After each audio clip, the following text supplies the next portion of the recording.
Selling in the billions each year, Rainbow Mealworms is your one-stop shop for all your insect needs. Their quality feeders and A-plus customer service keep me coming back to support the health and growth of all of our animals. Visit them today at rainbowmealworms.net to place your order. What is going on, everybody? Happy Breeder Feature Friday. We are here with Jessica, as you can see on screen. So very honored to have her here. If this is your first time joining our live streams on Fridays, I don't know if I've been as consistent the last couple of Fridays. I kind of started talking about like pulling back and not doing as many, but I think we might just change gears a little bit. You know how I'm always changing things up around here. But I think live streams are so great for the community. People get to interact. People get to hear answers live and raw. And one of the goals of, I think, our live stream moving forward is to give the chat a little bit more power. So you guys know that I've always done, however you want to look at it, a good job, a bad job. I've always like kept the conversation going based off of pre-written questions with our guests. But I think the chat is a great monster in of itself that pulls out some of the best questions and perspectives for people to talk about. And so Jessica's kind of our first, not guinea pig in a way, but the first guest where we're going to do this kind of thing where you're coming at things from like a much different perspective than kind of we are coming at things. And I think for both of us to answer that and also have the chat play devil's advocate, I think is really cool, because anytime you have a strong argument, you need a devil's advocate. You need someone to argue from the other side so that you can either submit to the other side or come up with a better reasoning for why you're doing what you're doing, etc. But there's a lot of, and Jessica, I kind of mentioned this to you when I asked if it was okay for us to take this approach. I was watching some live streams today, and a lot of it is very fluffy, like very surface level stuff, which is great. That was my live stream the last few weeks. I had people like in the chat messaging like, oh, let's talk about lemon frost, blah, blah, blah. Let's talk about this, like controversial stuff. And I was like, nah, you know what? To honor the guest, I don't want to put them through that, blah, blah, blah. But Jessica was like, I'm down for it. Let's talk about it. Put me through it. Put you through it. So I think it's great. A couple things before I give Jessica her announcing. One of the things that I think is going to encourage this stream more and more, because it is very time consuming, would be super chats. So if you guys are unfamiliar with super chats and how they work, you could just donate real quick, like in the chat button, $1 or whatever you wind up feeling motivated to donate. And that will really motivate us over here to like do live streams as much as possible. Because every bit of time that I spend on live streams is time that I'm taking away from like care from the animals and also my own sanity. So it definitely helps to super chats. So super chats will help our live streams keep going. And just to remind you, all super chats automatically get highlighted unless it's something completely inappropriate. It could be controversial, just not completely inappropriate. And I'll highlight it and we'll get your name out there, etc. I remember one of the first super chats I ever made was on Wiccan's Wicked Reptiles.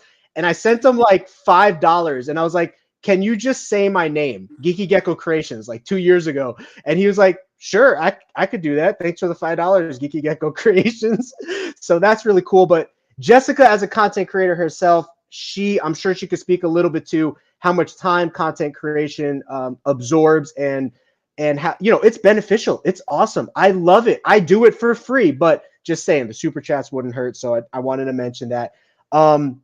Yeah, I think I mentioned everything here. Chat, I want you guys to play devil's advocate in this conversation today. Also, I want you guys to have a lot of power. So I'm going to start going through questions, and we want topics and questions that you have for Jessica and I.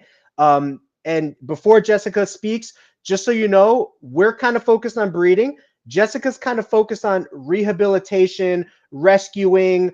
I know she's probably not the biggest support of like mass breeding of reptiles and feeders, etc. So just so you have an idea of where we're both coming from, come up with good questions that are really thought-provoking to both of us. And also play devil's advocate yourself in the chat, and we'll mention some of your really good arguments on one side or the other. But Jessica, how you doing tonight? Can you give a quick little intro on who you are, what you're passionate about?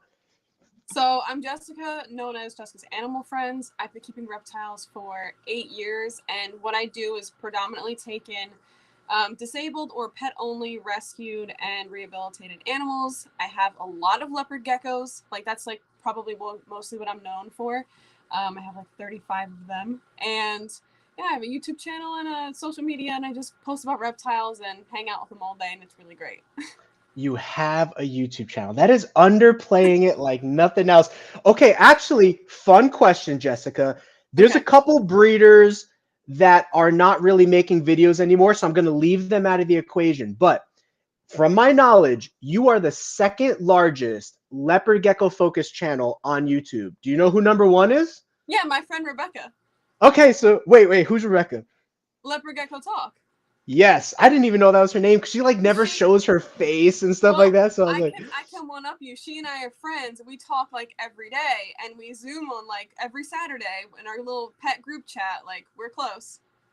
that's really awesome. And Yeah. I think I started watching you a couple years ago. You might have been at like 15,000 subscribers. There's a point in YouTube where once you hit like 5 to 10, it just like exponentially starts launching you forward.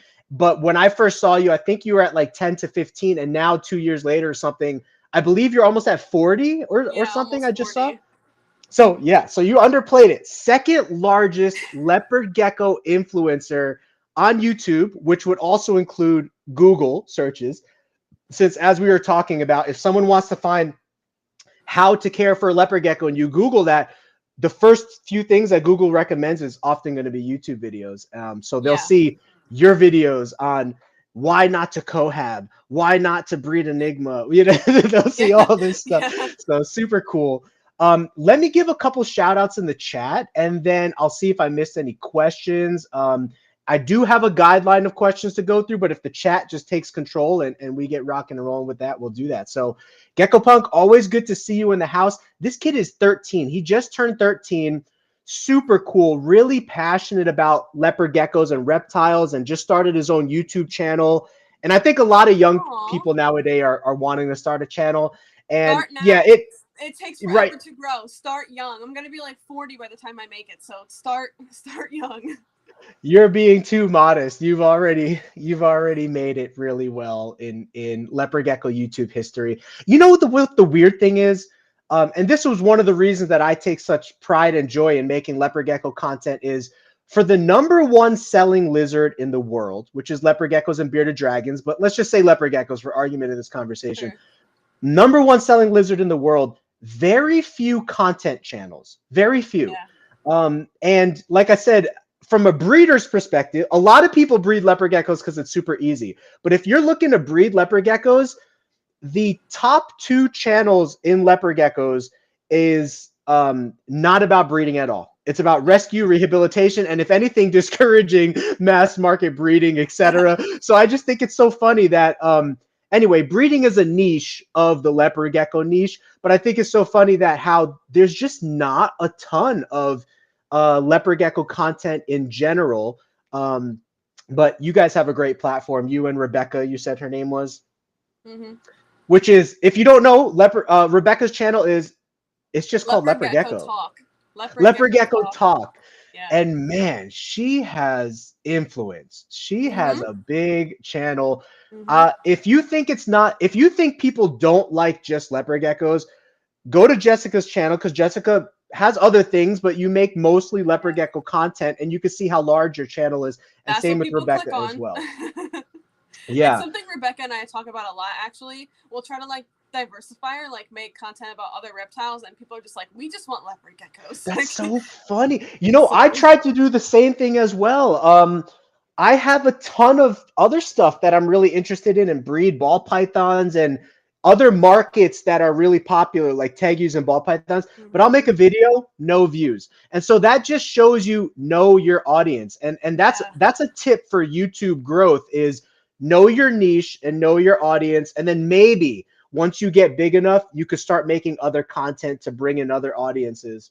My recommendation is actually don't put yourself into a corner early on. Like Okay. and make as much diverse content in the beginning, because then like you won't kind of get like pigeonholed into having to make just one type of reptile Hmm. content.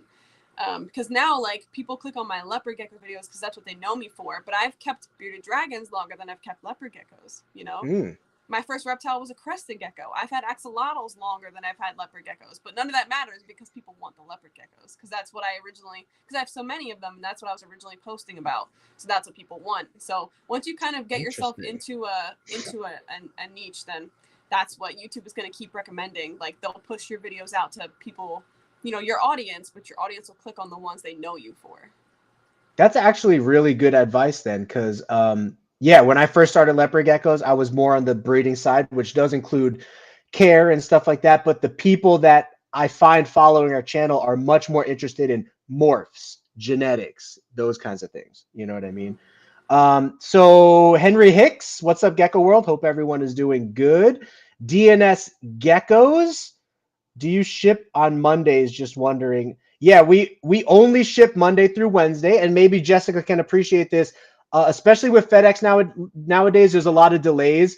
So if you were to ship on Thursday and it got delayed Friday and it got delayed Saturday, which is not unreasonable, then it would automatically get delayed Sunday because you can't pick up from FedEx on Sunday, and you would wait till Monday to pick it up. So that's like 4 to 5 days at that point. So it's recommended to ship Wednesday at the latest because usually it doesn't go past Saturday delay. Usually, I've never seen it, but anyway, yeah, Wednesday's the last day to ship for the week. Veronica, maybe you know Veronica. Great waiting. Never been able to be in your lives. Jessica is great. I love her videos too. Dragonheart Exotics. We know her, Lisa, out here in Arizona. So she loves leopard geckos. Let's see who else is here. Bam Bam Geckos, good to see you. Always good to see Bam Bam. He's a great supporter of the channel here. We got Hash. I believe he is foreigner, like from Indonesia or something. Correct me if I'm wrong there, Hash. And let me see. I'm looking over some questions too. There was a fun comment that was like, "I have the power," that I want to put on there too.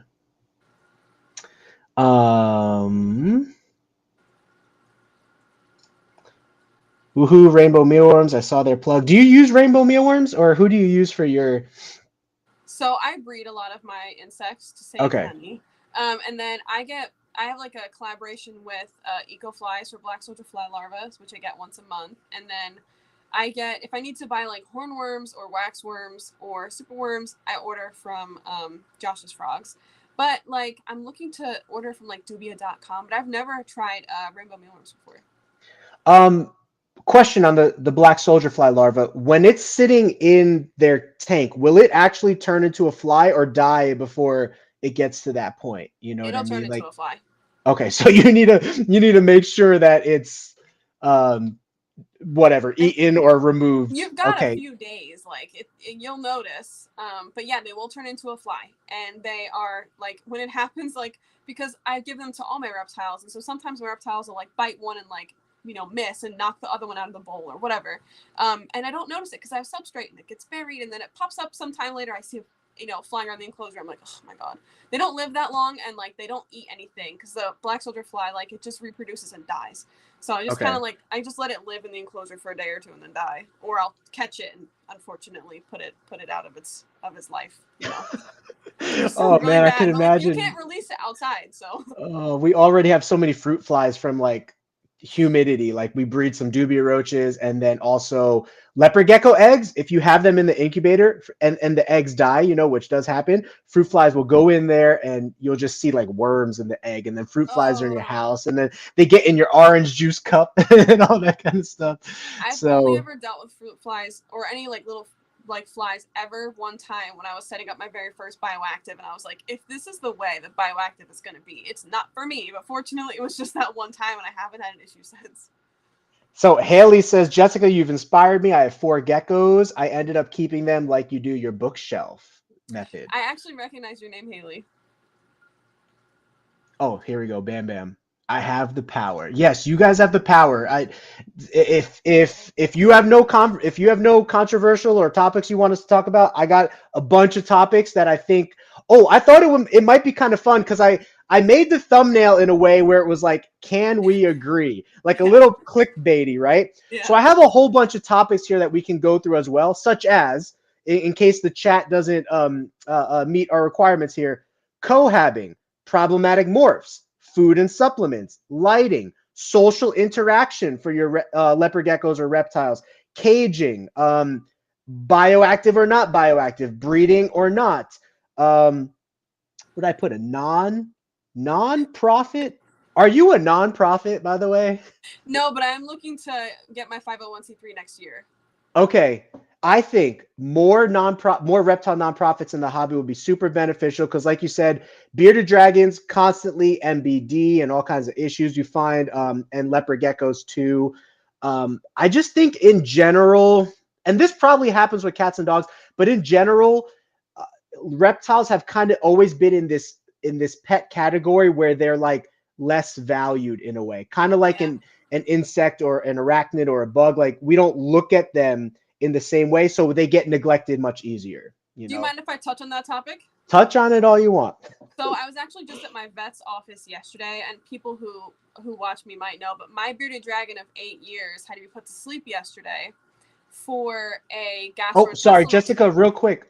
Brooke said your audio is a little quiet. Do you have the ability to turn it up at all, or? I don't think so. I can put headphones in, but I don't know if that'll sound good. We could try that though. To me, you sound okay, but I don't know if to everybody else. So why don't you continue answering the question, and then guys, let us know if her voice is just like too low to hear. Then we'll do the headphones. Sit very close. And if it's like kind of bearable or whatever, then we could just go with it now. But it's up to you if you want to do the headphones or not. But I'm looking on my end to see if there's something where I can turn your volume up. Hold on. Okay. Yeah. Sorry. Go ahead with your. Closer, you sound fine. Frank is a bit loud and Jessica's a bit muffled. Hold on. I just turned something up right now. Let's see if this works. Let's see if. How do I sound, everyone? Do I sound better? That sounds louder. That sounds louder to me too. Okay, I think you're good now. If you are muffled, it would be the mic because. Are you on a laptop or a phone? I'm on my iPhone right now. Oh, iPhone should pick up mic quality. Oh, they say it's good. Okay, so it was okay. You know what? Lesson learned. There's a little sound slider under your name on the side here, and I had that turned down. So thank you, everybody. I apologize. Yes, were you? You were touching on reptiles at the vet. Yeah. Yeah, I might go off on a little tangent here, but when you reference how reptiles are not seen like in general as mammals are, or like even birds, I feel like are seen as more like have feeling and deserving of general kindness from human beings. But yes, I was at my vet's yesterday because I had to put my bearded dragon to sleep. He was only 8.5, which is like kind of young for a bearded dragon. But what my vet is saying is she's seeing more cases of issues like gastrointestinal tumors or cancer and things like that in bearded dragons because a lot of them have just been bred to each other. There's not like new genetics introduced into bearded dragons because there haven't been any brought into captivity in decades. So she's seeing more and more cases of that. But my bearded dragon Franklin, he was put to sleep yesterday at the vet, and when I go to the vet, we kind of just talk like, because we're both reptile people and we have a lot of like repertoire. So we talk about what kind of things are you seeing like from people that come to the vet. Of course, she's not like telling me their names or anything, but she's just telling me the instances in which, what she sees.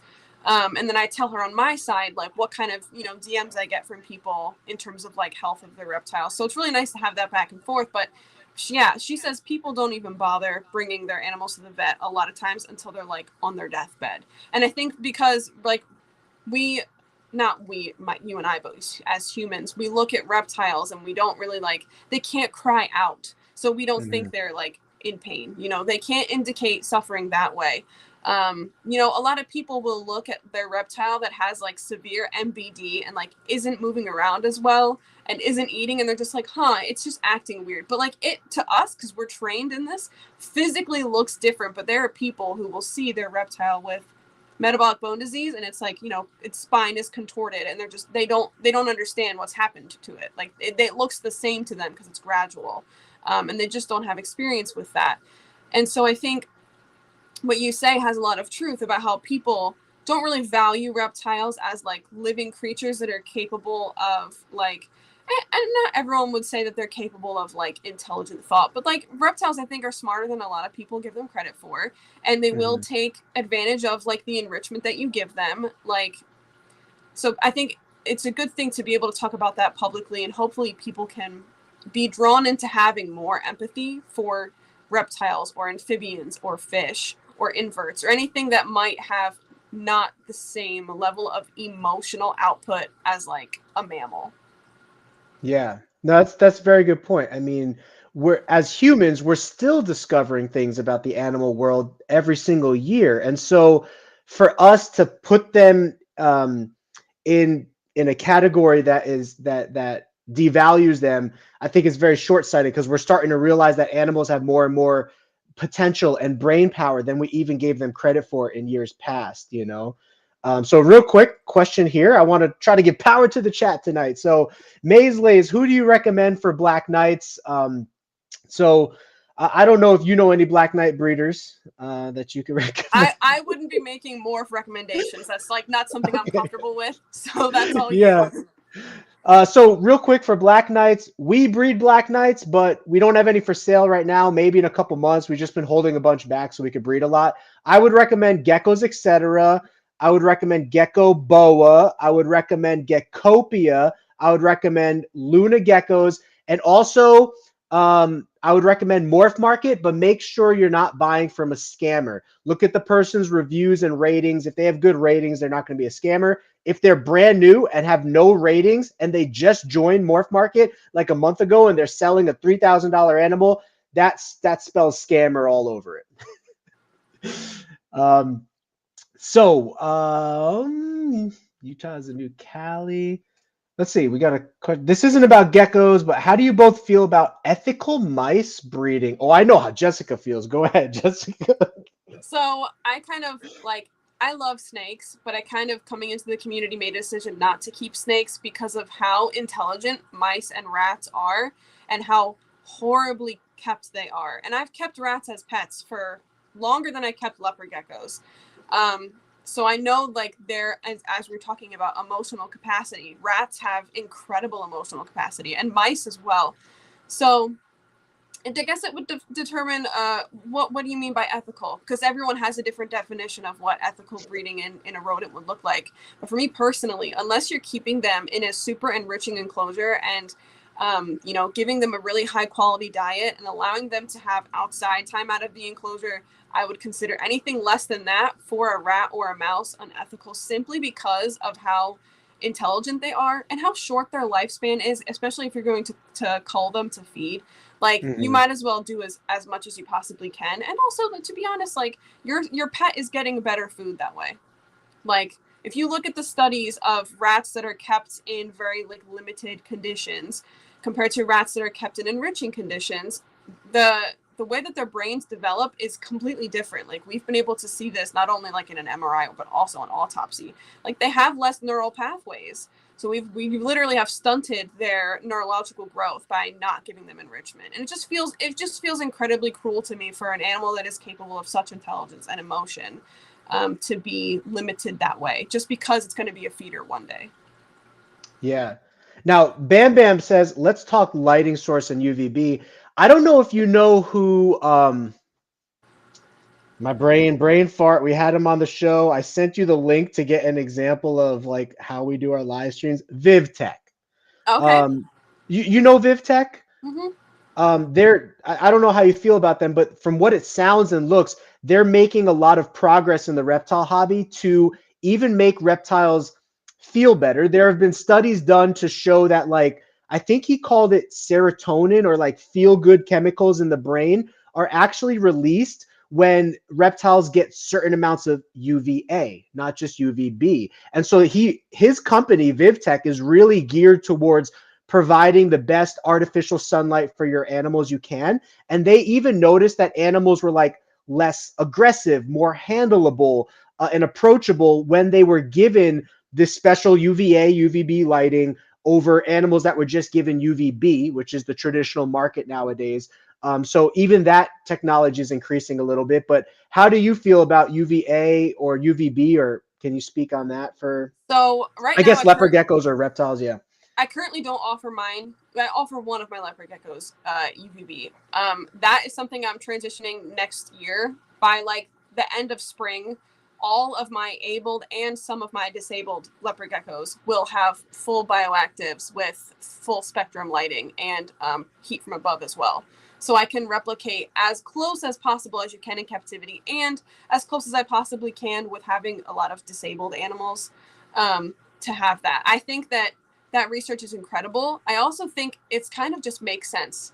Like if we have an animal that in nature would have access to, full spectrum natural sunlight, and then instead we keep it in a dark box, it just seems like, of course, that would limit their experience in life, and Yeah, and also there limit was, their health. I just turned my volume down a little bit because I saw the comment. So let me know if this volume's better or if I need to go lower for people listening. Do I sound loud to you, Jessica? Or No, you sound fine. okay, I think sometimes like when we're actually on stream, we have a much better connection than what the audience hears. Mm-hmm. I forget the name of the YouTube channel, but I think it's called like Reptiles and Research and stuff. There's a Mm-hmm. bunch of like YouTube creators that are talking about like ball pythons, which are thought to be very, very terrestrial, actually putting them in like more arboreal cages where they can climb, and that ball pythons will actually choose to climb. And Yeah. when you don't give them that option, that part of their brain is shut down in a way to where it's underdeveloped in a tub situation or scenario compared to giving them the opportunity to enrich themselves more. So that just came to mind right now. And somebody asked, Jessica, do you keep ball pythons? No, because I don't like the Because of idea the of rats, right? feeding. But I actually am. There's someone I know who wants a ball python, and so I love ball pythons. I love snakes in general, to be honest, but a lot of them need something that I'm uncomfortable with supporting monetarily, which is, rats or mice, the breeding of them. But I know someone who wants one, and I'm like, if you're doing the feeding and my hands are washed clean of that, can I build the enclosure? Like, I'm desperate to build an enclosure for a ball python. So what I would be doing is full spectrum lighting, a 4x2x2 bioactive substrate, all naturalistic decor, including arboreal decor, driftwood and cork. Yeah, that's the route that I would go, because I believe that's best. And this, not to prioritize this over larger caging, but this might make you feel a little better on the breeding side of things.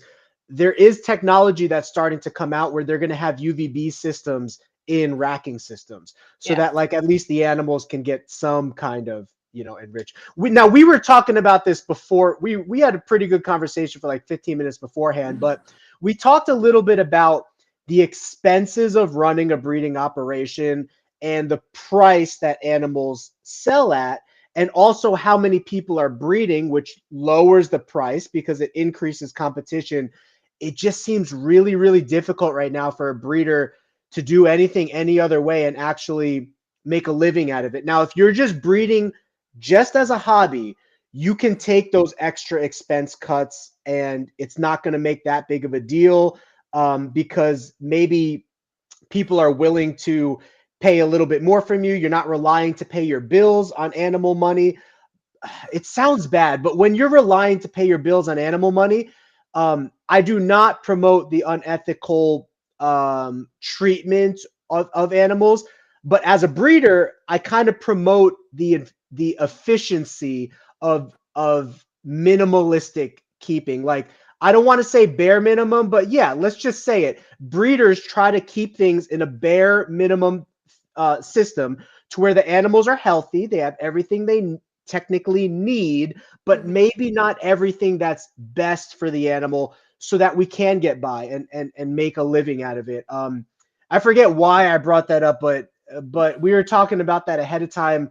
What were you just talking about beforehand? There was a reason that I brought that up. I have no idea, but if you have something to comment on that, you can. I honestly, I would love when I get asked all the time, like, hey, where did you get this pet? Hey, where'd you get that pet? And I'm like, well, I got it off of Craigslist, or I had someone surrender theirs to me because they know me as someone who takes in like pet only or like rescue, rehome, whatever. I get asked to take people's animals all the time in emails, in DMs or whatever. And it's like, sometimes like I'm able to, but most of the time I have to say no. And it's like, people will ask me, where can they get this certain animal from? A lot of times it's leopard geckos because that's what I'm known for.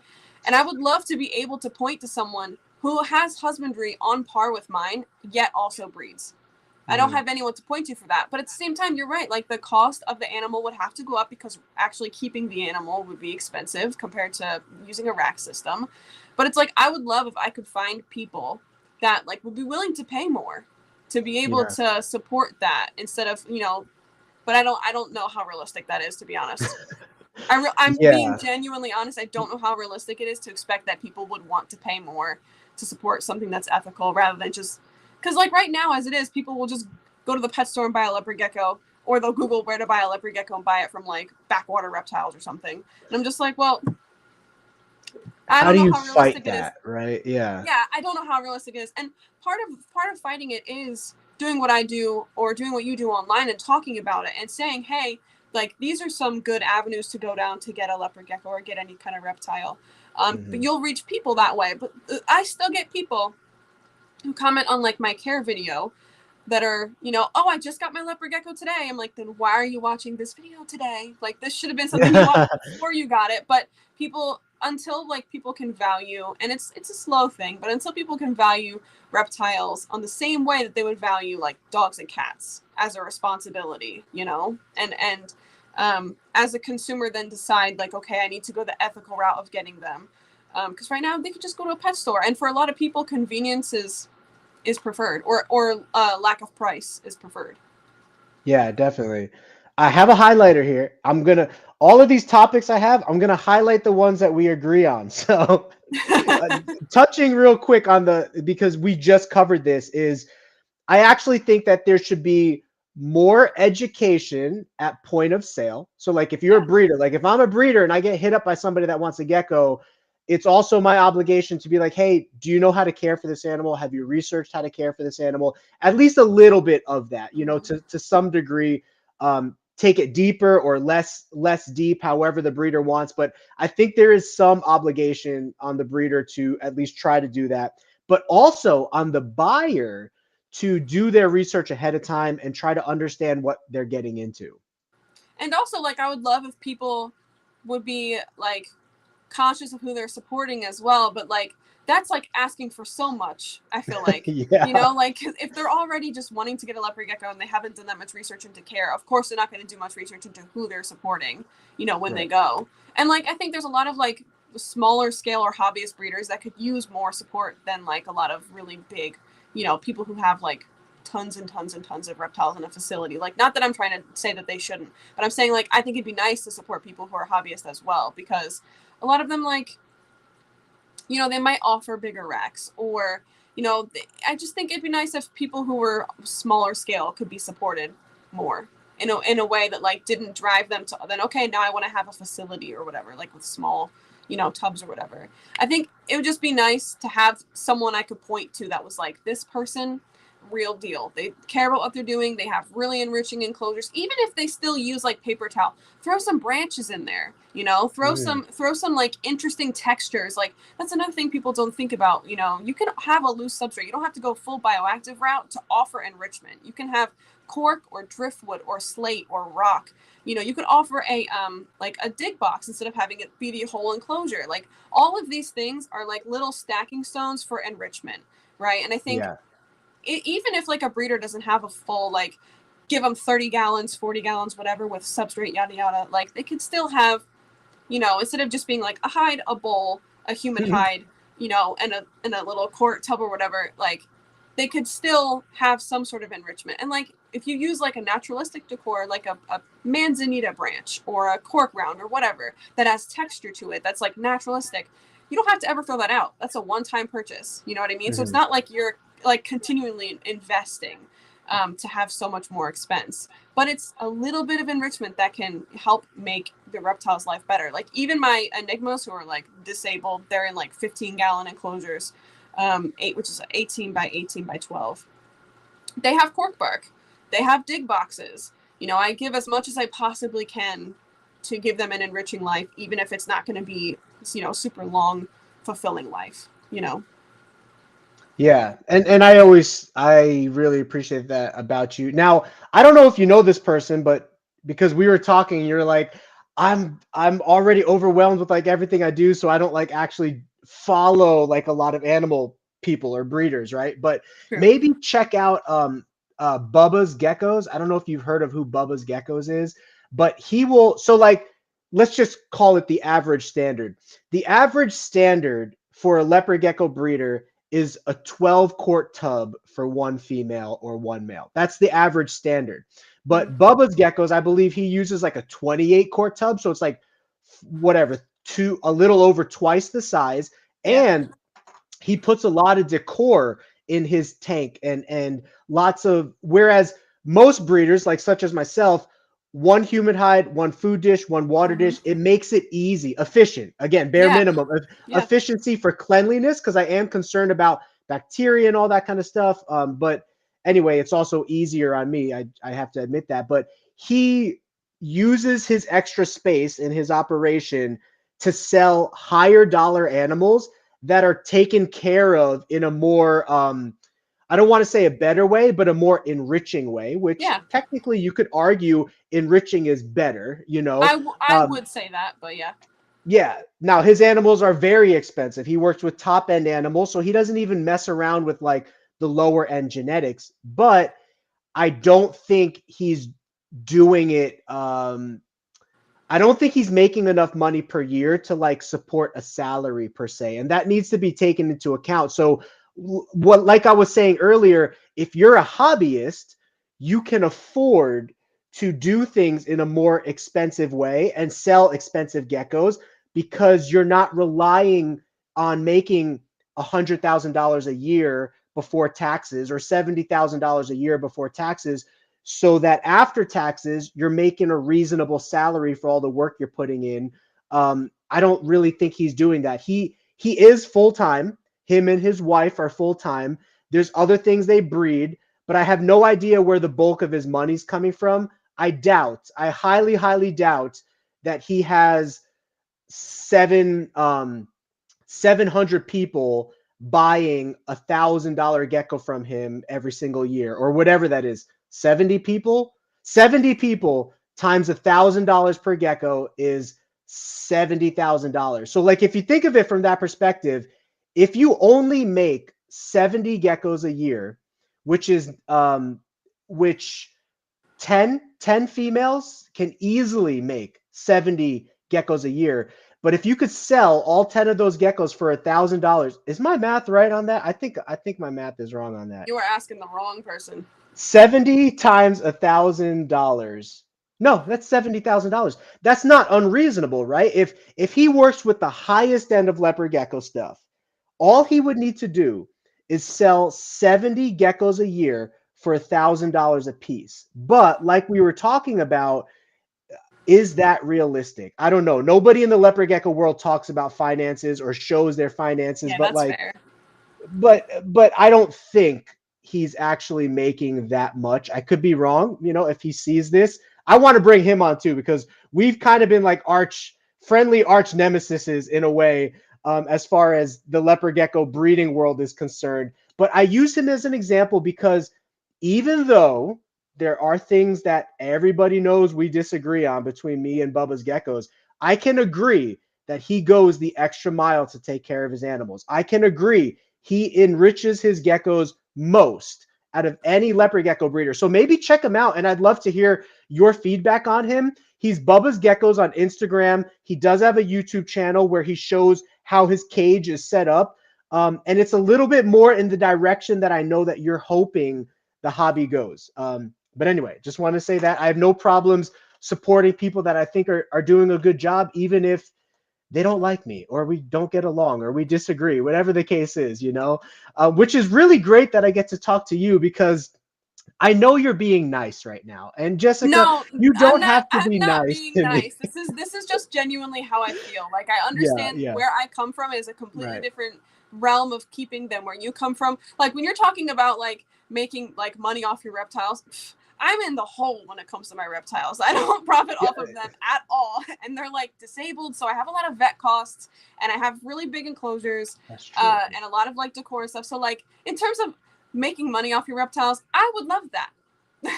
But like I'm not a breeder, so I have no idea how to do that. Like YouTube is my only avenue. So like hopefully that one day is very successful. But yeah, like when it comes to reptiles, that's like or like cost of reptiles, my gosh, like I don't monetarily benefit from them more than I pay into them. Yeah, and that's a good point. I mean, you have a lot of vet visits, I would imagine. Yes, I was just there yesterday and I was there last month. For anyone who doesn't know, let's kind of talk about this briefly real quick, since we're on the topic. What is the primary goal of your business? Well, it's a nonprofit. What is the primary goal of your to become a nonprofit that you have going on right now? And why did you choose to go this route with animals? Now, excuse me, I was drinking a lot of water. I'm going to run to the restroom real quick, but everyone can hear you, and I'm going to mute myself, and I'll be right back. Talk a little bit about who you are for people that don't know what you do, okay? Yeah. Thank you, Jessica. Okay, so like I got into reptile keeping just as I had rats before that. So I was keeping rats and I had them adopted from a rescue like an hour from me. And like I've always wanted to support like adoption or rescue first. It's just primarily what I felt comfortable with. And so after keeping rats, I was like, I wonder what other cool like animals there are to keep. And so I was like, what kind of reptile could I keep that like doesn't eat bugs? Because I was like not sure if I was going to be comfortable with feeding bugs. Turns out I am okay with feeding bugs now that I have so many. But I got my Crested Gecko 8 years ago this year. And once I got my first reptile, I was like, man, this is really cool. And ever since then, I've, acquired more reptiles. But Ree is a pet only. There was like a breeder who produced her, and she was a really slow grower. And she just kind of had like, not great crests. And she just kind of didn't look up to breeder standards. So she was a pet only. So my very first reptile ever was a pet only. And then after that, I was like, well, that's kind of what I would like to do. And so I, like my bearded dragon Franklin that I just put to sleep yesterday, I got him as a rehoming from Craigslist. My axolotl behind me, Ron, was one of my first animals, and he has a prolapse cloaca. And so he couldn't be housed with other axolotls and was sold to me as a pet only. And like, once I started keeping pet only, I was posting about them on Instagram. And then back in the day, like in 2014, Instagram was just breeders. Like there wasn't like pet influencers. It was just people who breed.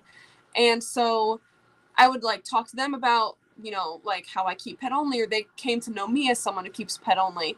And then, I got my first leopard gecko from a situation of adoption. And then after that, I got a couple more that were rescue situations. And then someone reached out to me on Instagram and asked me to take one of their enigmas because they knew I kept and didn't breed.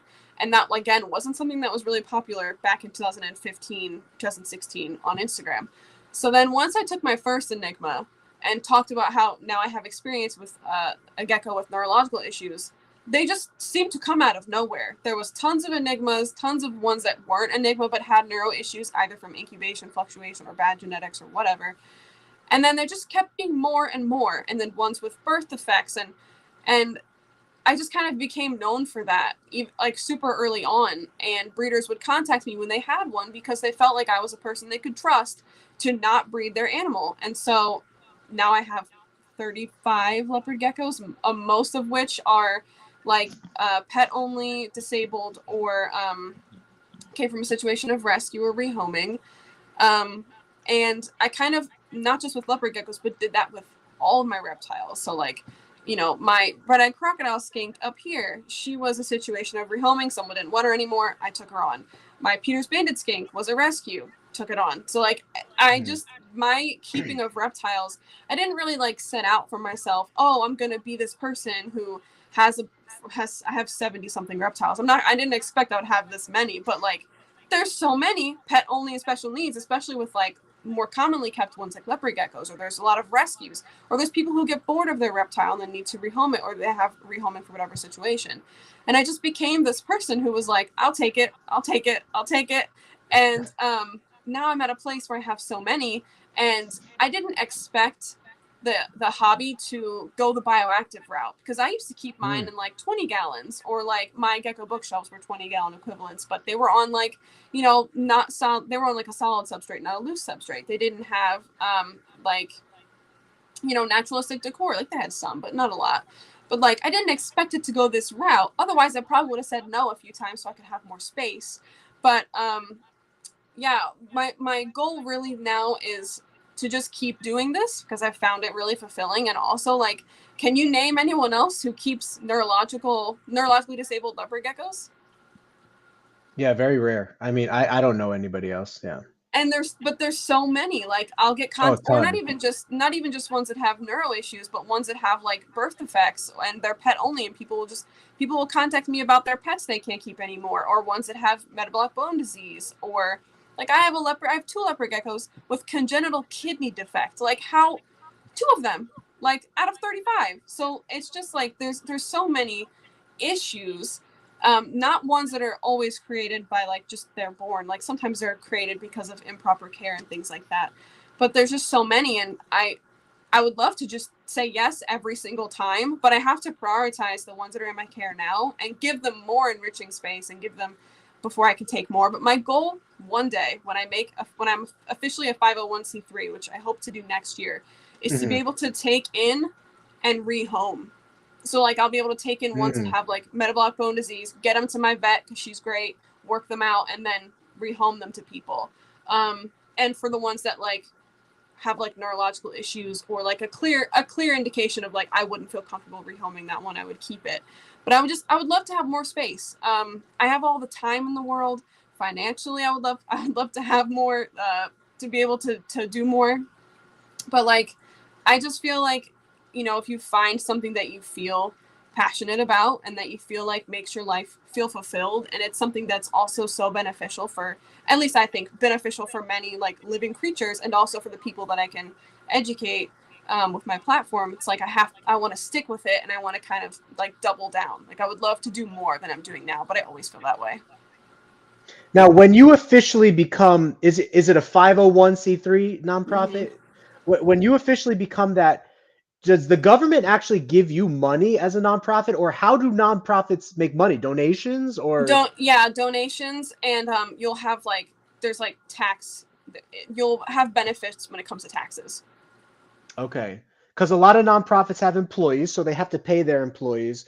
And that's a lot of money. You know, you're talking probably a nonprofit still needs to bring in like $100,000 a year to support like 2 people working the business, so to speak, like full time. And that's why I was wondering if the government actually gives you money, or like maybe how you plan on making money. You said you'll be rehoming a lot, which would be bringing in some money, or my goal to be a 501c3. yeah, And honestly, just write-offs, or I should be smarter about being an adult, but I never think about like money. I just think about like the emotions behind, I would like to help more. But realistically, yes, I have to think about the financial aspect of it. But I have friends who have 501c3s, and it's just them. And they take in and rehabilitate reptiles and put them out back into like their local area. Or they work with like the native reptiles in their area as well. Like if they have what is that called? If they're native wildlife rehabilitation, like if they have the certification for that. I would love to do like educational programs. That's something a lot of 501c3s or nonprofits can do.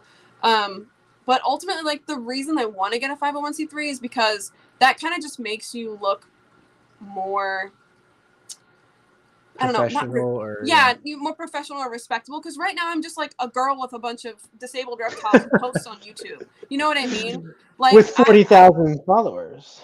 Yeah, I know, but it's really a lot of people are just like, you know, it's so when I say, I own a nonprofit for animals, it makes more sense. That's true. You know? That's true. So like, there's that aspect of it, and I also think that it would have more opportunities for me. Like I think having that, I would have more opportunities, and so that's just, it's always been a goal, but I've put it off for forever because I still will be the only person, you know, working at it, being in that 501c3. It would still just be me and my reptiles. We would just do more rescue. I'd be able to take donations that are tax deductible. I'd be recognized as a sanctuary, because I call myself a sanctuary now, which people have given me beef for, and I'm just like, well, what else would you call what I do? Like, just a crazy person with a bunch of reptiles, like a bunch of special needs animals, like, and that's a sanctuary. Yeah. I just don't have the 501c3 in front of it. So like, part of that is me being like a little petty, and when I finally get it, I'll be like, yeah, I am a sanctuary. What you gonna say now? Look right here. Yeah, exactly. But yeah. That's the goal. Okay. That, and like I need to get like a proper website up. Like right now I just have YouTube. I don't have like a proper website. I need to get a proper website. And I would love to do educational programs, and I would love to take in and rehabilitate and adopt out reptiles, because there's no way I could keep like hundreds the way I want to keep them. Right. But like being able to take in a leopard gecko or an animal that I see on Craigslist or whatever locally. Yeah, see, he says, I would donate to a 501c3 before an individual saying they want to help. So, like, that's what I'm saying, because it looks more official, you know? That's a good point. So I definitely wish you the best with that. So up to this point, you have not been writing off your expenses then, right? Or can you legally write off your expenses somehow? You can write off what you put on YouTube. I have like any YouTuber can do that. If you have something in the background of your video, you can technically write it off. I don't do any of that though, because I'm financially dumb. So, but like a lot of like my YouTube friends who are, and to be fair, I'm not that successful on YouTube. Like a lot of people who are more, you know, and like they make a lot of money from YouTube, they will write off a lot of things as like a business expense for YouTube. Like, but you would need a LLC or nonprofit or something, right? You need to be known as an actual business entity, right? Or no? As a YouTuber, you are already. You get YouTube sends you the tax form, and when you first like start going down that road of doing your taxes, when you have, it's like a MISC 99 or something. When you start going down that road of doing taxes that way, then you are already like, my name, just my name as like a YouTuber is considered an LLC, considered, but it's not really, because that's like the way that they do taxes for people who are YouTubers. So like I have to go through all this and be like, no, I don't have business expenses because I don't have employees, I don't have an office. Like you have to go through all that as a YouTuber anyway. Now I don't know if a nonprofit works the same, but this might wind up being extremely beneficial to you when you do finally get the nonprofit. When you start writing off those expenses, it actually starts deducting taxable income from your household. So like if you have a partner or spouse or something and they're making money and they're losing money to the government, right? If you have a husband per se, that person would be paying taxes every single day of their life. But at the end of the year, you'll get all those taxes back based on your write-offs as a business or as a company. So that'll be extremely beneficial as well. Yes, that's what I'm saying. The monetary benefit wouldn't be so much as like what I'm earning, but it would be what I'm able to deduct. Okay, so I've been taking too much power. Let's give power back to the chat here. So Hash says what people find acceptable, whether it's like eating bugs, breeding rodents, whatever, it can be cultural. And I think we can both kind of agree on that, you know, like maybe people in India, they believe in reincarnation. So they hold certain standards on what you can eat, what not eat, all that kind of stuff. Becca Boo says, what's your view on cohabiting in zoos?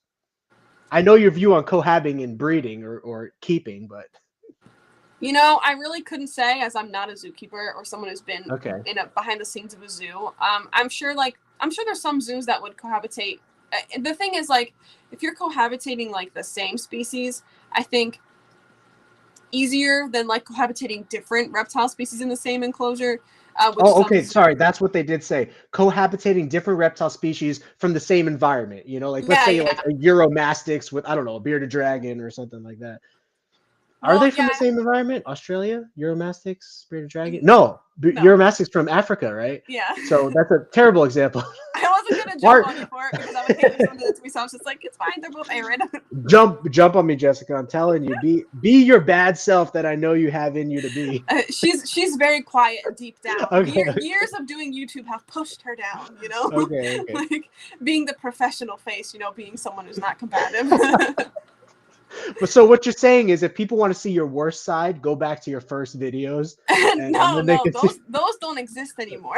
Oh, okay. I've privated like Well, I used to get real controversial about things and be like, it's my opinion. I don't care what else to say about it, which is not the best way to go about trying to be in a collaborative space. So now that version of me is reserved for like my private conversations with people. So I think I'm learning that as well. So yeah.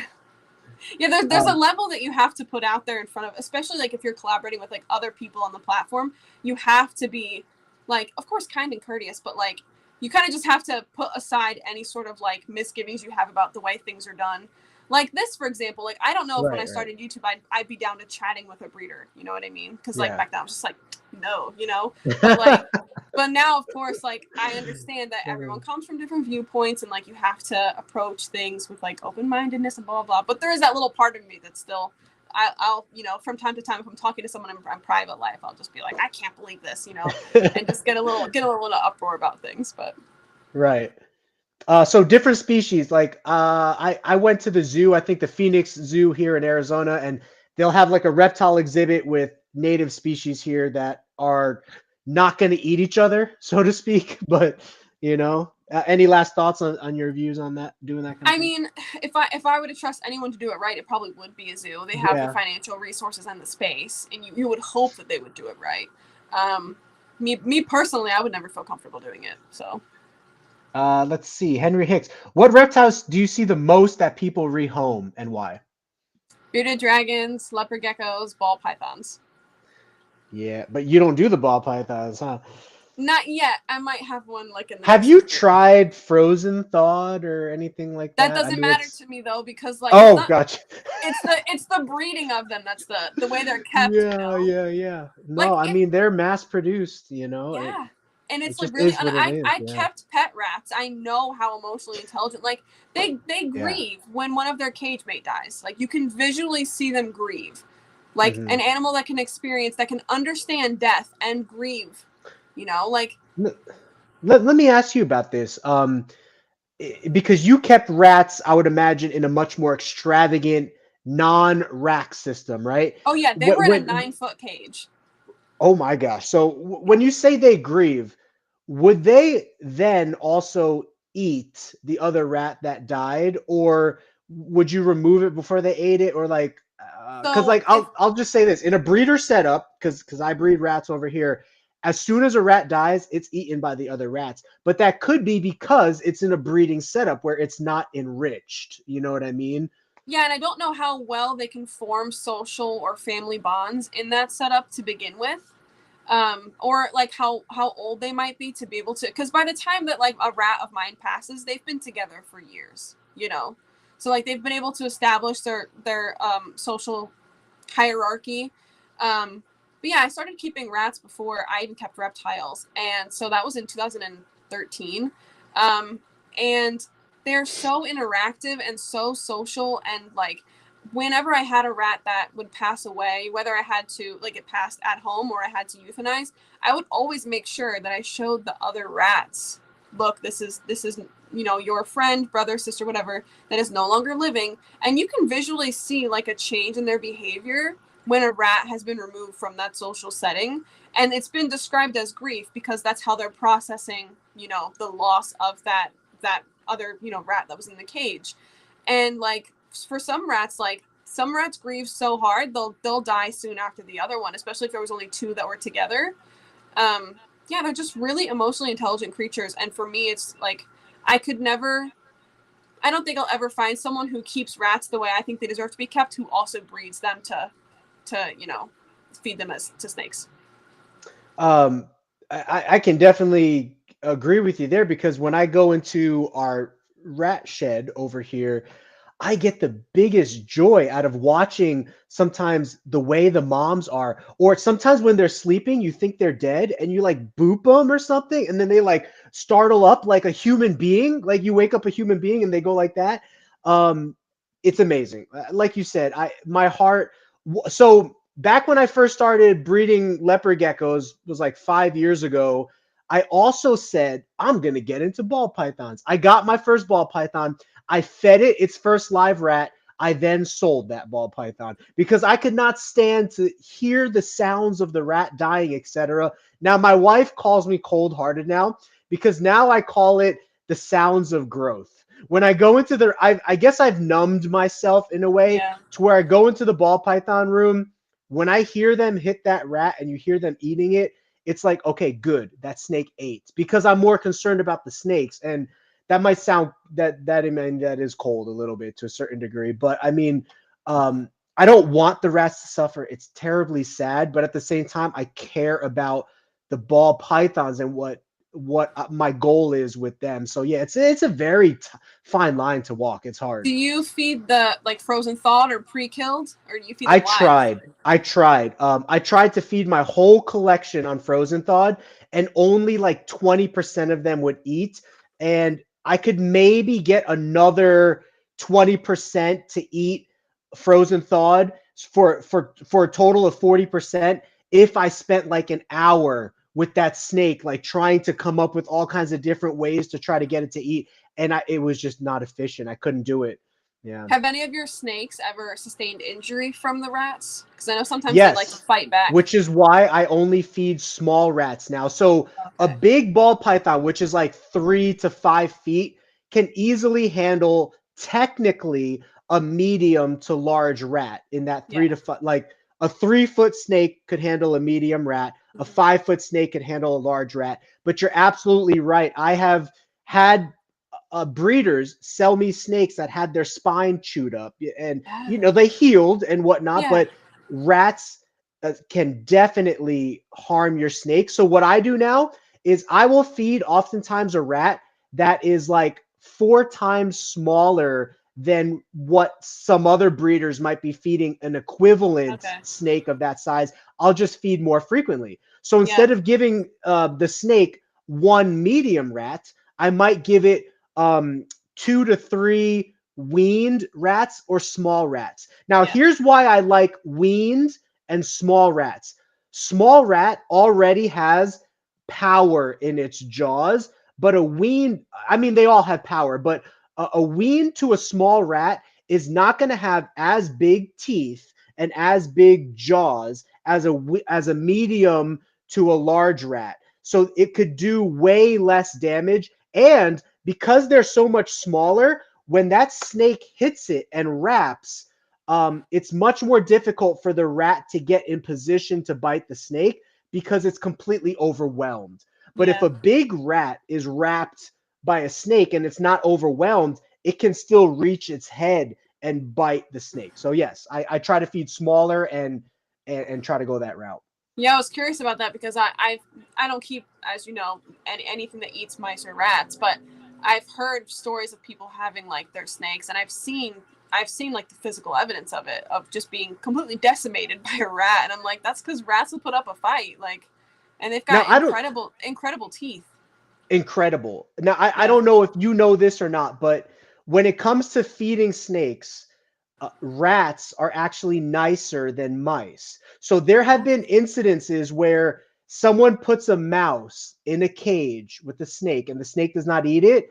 And the next day, that mouse killed the snake. That's very, very rare to see with rats. And it's the same with mice breeding, at least on a non, like the route you go might be different as far as like the trying to give mice as much interaction and social as possible, but in the snake world, mice are known to be more vicious to their cage mates and even their offspring than rats are. And so they just have a little bit more hostility in them, and it is more risky to feed a mouse to a snake, an appropriate sized mouse to a snake, than it is appropriate sized rat, It's because mice are small. You never know. Small things are sometimes way more aggressive than That they think makes to sense. be. My wife, she's 4'11", very aggressive.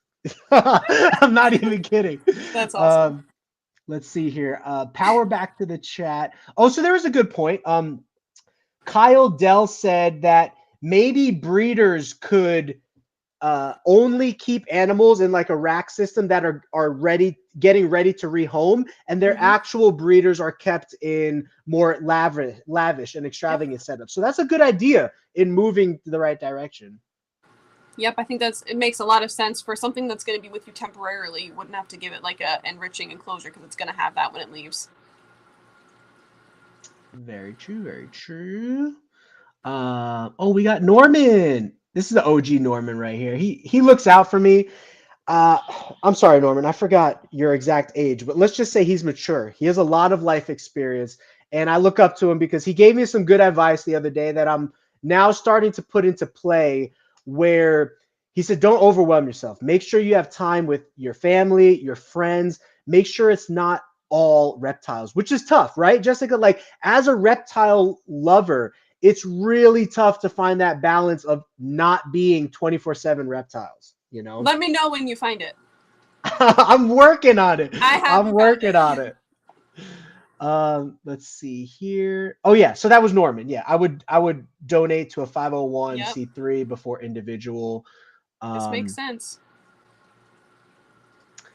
the cashier at Rainbow Meals dropped a frozen mouse accidentally on the floor the other day, and it Mm. sounded like a styrofoam block. Sorry, I didn't mean to laugh. The cashier at Rainbow. Oh, so hash must not be foreign because Rainbow's in California, and if he was buying from Rainbow, they're our sponsor, by the way. Maybe you I saw at the noticed that beginning in of the the video. intro. Yeah. I love Rainbow. They're a great feeder resource for insects. Um, and we could. I wanted to touch on this when it comes to like arguing with another breeder because there are breeders in the hobby that will say, Frank, you're so unethical because you group breed some of your leopard geckos. You're so unethical because you experiment breed with. I don't experiment breed with lemon frost, but I do experiment breed with. I mean Enigma, but I do experiment breed with lemon frost, which everyone who follows us knows. And Frank, you're so unethical because you put a divider in a shipping cup and you put two small geckos on both sides of that divider that had adequate space. You're so unethical. We're just going to tear you down. And I'm just thinking in my head, I'm like, you're a breeder. Do you know what people could argue against just the fact that you're a breeder being unethical? And so, one of the arguments that I could even argue against my own kind necessarily is that maybe we even give insects too little credit. And I heard you speak on this a second ago where you were like, you know what? I just had to become okay with feeding insects. But at the bare bones minimum, do we really know that a cockroach doesn't have feelings or a tarantula doesn't appreciate a bigger home instead of putting them in this little critter care or something? Like we're just guessing or we're just submitting to the fact that we're throwing our hands up and we're like, I'm okay with this. I'm okay with this for now. You know what I mean? But somebody else could take issue with what you're okay with. There's always somebody behind you on the ethics scale. So like, I'll admit it. Let's say Frank is on the riskier side of the ethics scale. But then I have, let's just say Bubba's Geckos. Bubba's Geckos is like 2 steps before me, but still on the riskier side of keeping animals because he ships animals, he breeds animals, he experiences defects that go on with breeding animals, blah, blah, blah. People could ding him for certain things. Why does Bubba get the right to say that I'm a horrible, horrible person when I'm just a couple steps down the ladder from where he is? That's my main argument against all the people that give us crap, you know? To be fair, I've given all of y'all crap at one point in time. So like, and there's people who've done it better than me as well. Like I don't provide UVB to my leopard geckos yet. There's people who do. I don't know anyone who has as many that I have that provides UVB, but there are people who have a few that provide UVB. And so they're ethically like one step ahead of me. And so like I have actually said this to someone when I was talking about how next year like I plan to give UVB to all my reptiles and they'll be in a new space because ultimately I'm out of space. Like moving into a new space means I'll be able to do more of those enriching things. And I've said at this point in time, I like never feel right criticizing anybody because I'm not at the top of my game. Like even though I think like I'm pretty decent, you know, I'm not at the top of where I could be. And until I'm at that place, I'm not criticizing anybody. I've learned my lesson enough like in this community that like when you criticize someone, first of all, like there's a way to do it that's harmful, and there's a way to do it that is like approachable and respectable, and having a conversation or a dialogue instead of just like being judgmental. But I do a little bit look forward to the day. Again, that little part of me that I keep deep down. I do look forward to the day where everything that I do is at the very top of the like enriching, ethical way of keeping. And then no one can say anything, and I can kind of get away with a little bit. I can be like, I think this isn't very nice, isn't very, but only a little bit, because again, like we all start somewhere and like eventually get to a place where, and our opinions change over time, our husbandry changes over time. And again, I can only speak as like a non-breeder. I don't know how much like from when you started you've changed, but I imagine for breeders as well, like you learn things as you go, and you change your habits and your husbandry or your routines. So we all start somewhere. So it's nice to not approach things with like a judgmental view. But at the same time, I think in the breeding community, I think maybe part of the reason that people are quick to say like, oh, what you do is wrong is because maybe they think it gives them some cred. Like, because they don't keep in the most ethical way, but perhaps if they say, I keep better than this person, there's like they feel like a little bit superior. Or they feel like they might have a better social standing in the community because they're not doing something that they're judging someone else for doing. Yeah, that definitely makes sense. And I think like we were talking a little before the live stream, there are very, very few breeders that are actually successful on YouTube. And we're kind of on the track to being successful. So when it comes to breeders that are leopard gecko focused on YouTube, again, there's a couple that are not making content anymore that have larger channels. I think one, I don't know if you ever heard of him, Matt Baranek of Sassabek Reptiles. He left the breeding hobby, but he's at 26,000 followers, and he's just a breeder. That's what his video and content is. But he just came back to the hobby after being gone for 10 years. He has the #1 breeding leopard gecko channel in the world right now. But next on that list is Geckopia, who has almost 6,000, and then us, who's almost at 6,000, and then like Luna Geckos, who's at like almost 2,000, and Bubba Geckos is almost at 2,000. It's a very niche, small area. There's not a lot of content creators that are actually like making content about breeding. And I completely forgot why I brought that up, so I'm just gonna move on. No, I have something to say. Do you want? Do you guys want a little bit of advice? Yeah. I'll take advice. When I look at reptile breeders, a lot of them do the exact same thing. They have the exact same sterile quart tubs and whatever. The way to be successful on YouTube is to find something that is different, that is not being offered on the platform, and do it. I don't know anybody who does what I do on YouTube, and I think that's part of why I've been successful. Another thing is consistency and good thumbnails, but that's all separate. That's always separate YouTube advice we can have a conversation later about, but unless there's people here who want to hear that very boring stuff. But well, if you are, let us know, guys. If you want because Jessica's got 40,000 subs, so she knows how to grow. If you want to learn a little bit more about her journey on that side of things, ask the questions and she'll tell. And Bam Bam said, I got 3 subscribers. Listen, I had 3 subscribers at one point in time, I believe Jessica can tell you it's not easy growing a channel. It's also not easy if you're making animal content and you're not being clickbaity or like harmful to animals in the content. And also like I think a lot of people have been saying this, but like the reptile community in general online is taking a decline since the pandemic. Less people are buying reptiles, less people are buying enclosures. There's some people who have seen a decline in their like viewers or in their viewership or whatever, but that's all beside the point.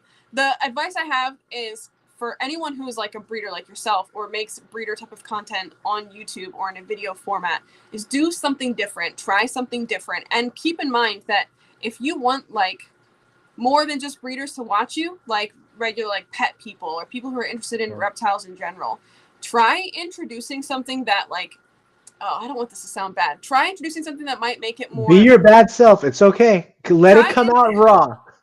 Try introducing something that makes it more palatable for people who care about reptiles, who might find the way that breeding animals are kept unethical. It looks terrible. Let's just be honest. When someone watches a YouTube video of a gecko in a 12-quart shoebox, it looks terrible. That's So just is what it is. my recommendation is, like, if you can just move a few of your breeding animals into like different enclosures, or if you can like do something enriching, like I don't know, food is a type of enrichment. So like have them hunt their food instead of bowl feed, or like, you know, I don't know if you offer hornworms or black soldier fly larvae, or I don't know what it looks like when you offer food, but like try offering different kinds of insects and see what type of feeding response you get. Like that people also like to like watch that content too of like animals eating. But like you'll see a different behavior response, the different types of foods that you give to your reptiles as well. But yeah, I think in general, it's easier for people to watch pet keepers because they see something that's relatable to them, and they also might not have they might have hard feelings about seeing reptiles kept the way that breeding animals are kept. Yeah, and I'd say in general, there's probably like 100-to-1 ratio of breeder, maybe more, breeder to keeper. So like for every one breeder, there's 100 keepers, and that might even be more. For every one breeder, there might be 1,000 keepers. It's so. And also consider it an investment if you like offer more for your reptiles, your breeding animals. If you offer more and you show that on your channel, people are going to see that, and then they might want to buy from you. So then they'll be supporting you monetarily that way as well. All of it is an investment. It will take a long time to pay off. YouTube is the way that it is. Like you don't just blow up overnight unless, you're lucky or you have really good connections, or, you make some bomb thumbnails, I don't know, or you have one solid video that goes viral. YouTube is not like that. It's a long game. But consider everything that you do an investment into that in the future. And so I think, like I said, maybe like making what you do more palatable for people who aren't breeders will be beneficial for you long term. Well, that's good. That's great advice, guys, and take that to heart. And if you guys are interested in starting a YouTube channel, then that's one piece of advice that you can definitely take. So Hash says, have you ever seen the New York rats? No, I mean in like movies and stuff, but never in person. Right. I've seen memes of it, like they're holding up a rat that's like the size of a cat or something, but I don't know if that's really legit or not. It probably is, but to be honest, I love them. I love that for them. Like just giant rats running around, I would not be bothered. Let's see. I want to see. What is this? I want to see Florida streetwise python and a New York street rat go toe to toe. Oh, Jessica doesn't want to see that. We'll hide that real quick. I don't want to see that. Yeah, there's everyone has their lines, right? Yeah. Even I have my ethical line, and my ethical line is kind of drawn at watching animals suffer on purpose, like fight videos and stuff like that, which does exist on YouTube. Yeah. And YouTube never, well, I shouldn't say never, but barely recommends that stuff to me because I don't really often click on it, Yeah. I will get people sending them to me and being like, Jessica, aren't you outraged? I'm like, I wouldn't have been until you sent it to me. I'm outraged, but now I'm also traumatized. So if you could just report it, like, because they're sending it to me because they want me to make a hoopla about it and report them. What I don't think they realize is if I make a hoopla about it, then everybody's going to click on it, and then it's going to get more views, and then it'll get pushed in the algorithm more. So like the only thing to be done is to report, like, if you see like animal abuse type of content, on YouTube or whatever, the only thing you can do is report it. You can like share it to like your close friends or whatever and say, hey, can you also report this? But if someone like has a platform and they share that, all you're doing is, even if it's outrage content, all you're doing is making them bigger, more successful. Yeah, I hear another podcaster talk about this, but he says you vote with your time and your money. If you're spending time and money on somebody or one or the other, it's going to make them more popular or whatever the case is. So I think we were talking about cohabbing earlier. Bam Bam says, didn't Ron Tremper, and you won't like this, but he's the godfather of breeding geckos. And there was a lot of experimentation that took place with how to breed them when the hobby first started.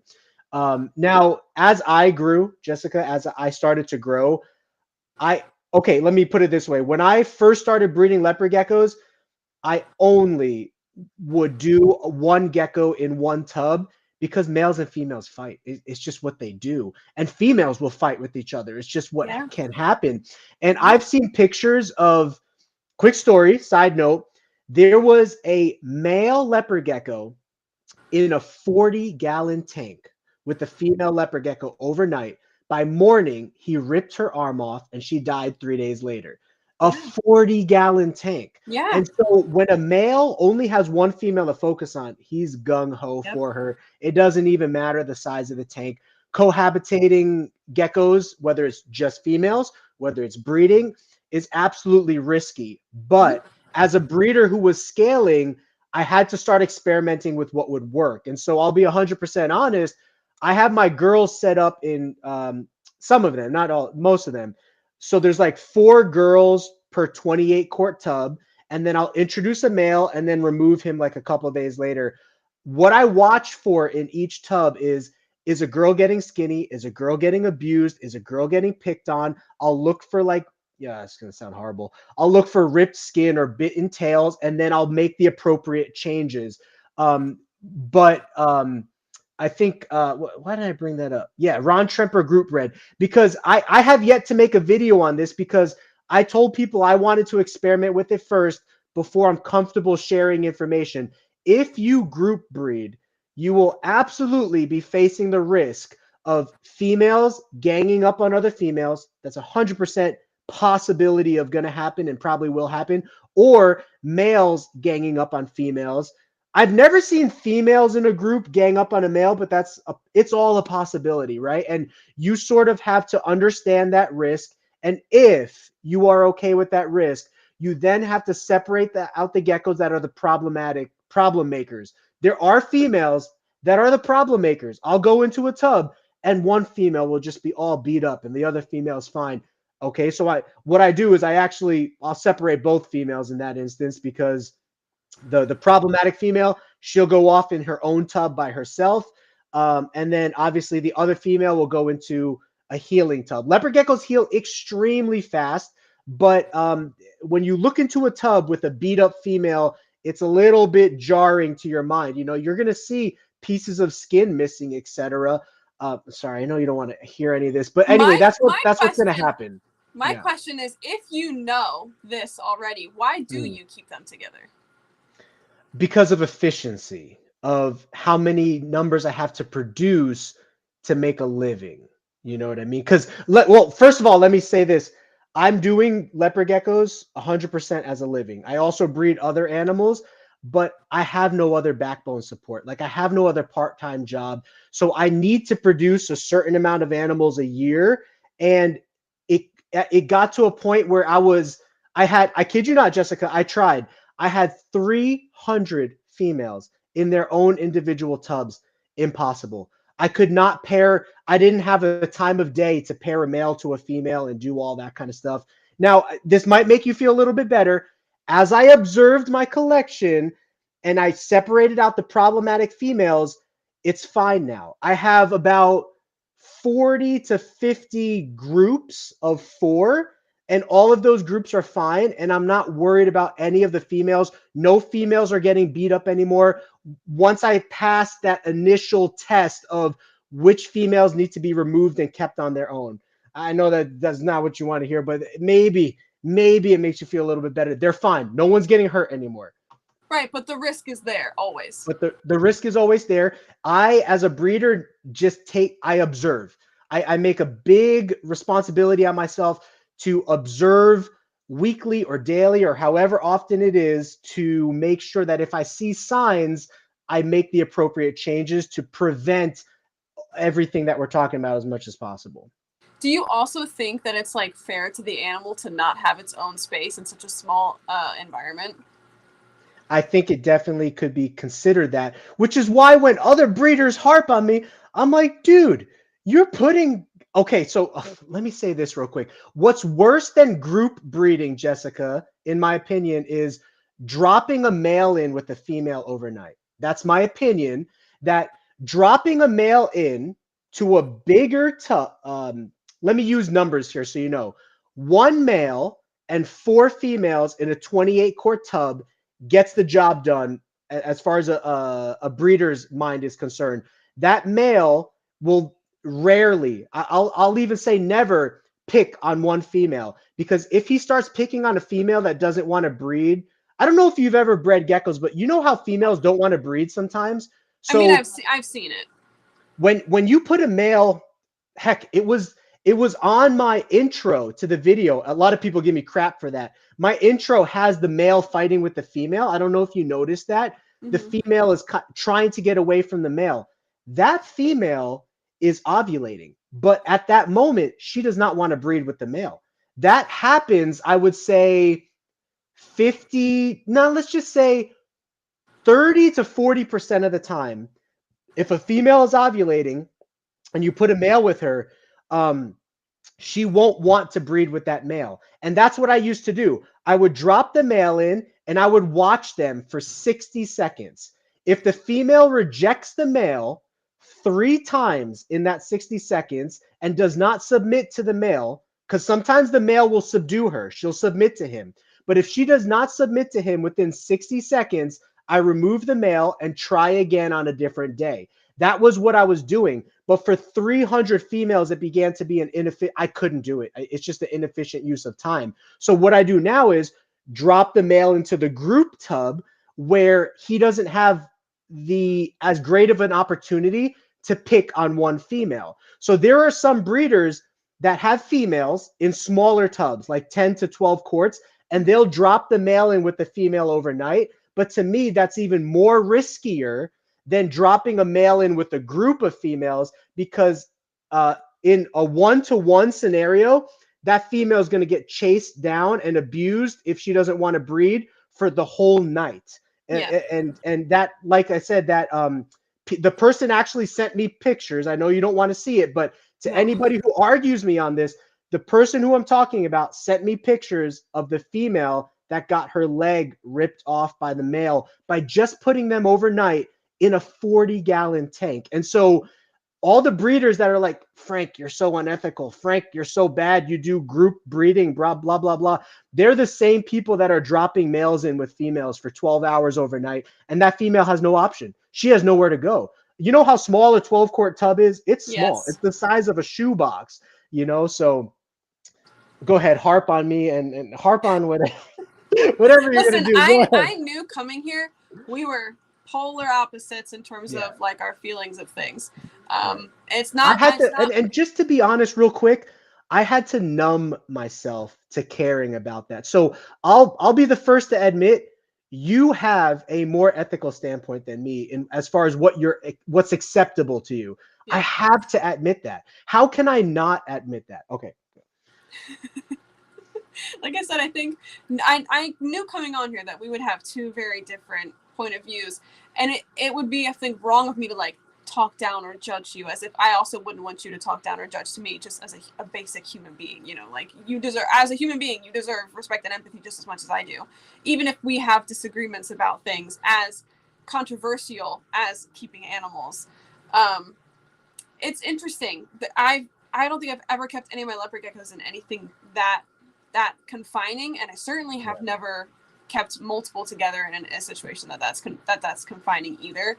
And when I make a video about cohabitating leopard geckos, I did get some comments that were like, well, yeah, but in the wild, they might live in like a group or whatever. I'm like, in the wild, are you giving them a whole bedroom? Like, no, you're giving them a 20-gallon. Like, that's not going to be enough. I actually spoke with my vet about this just yesterday when I was there.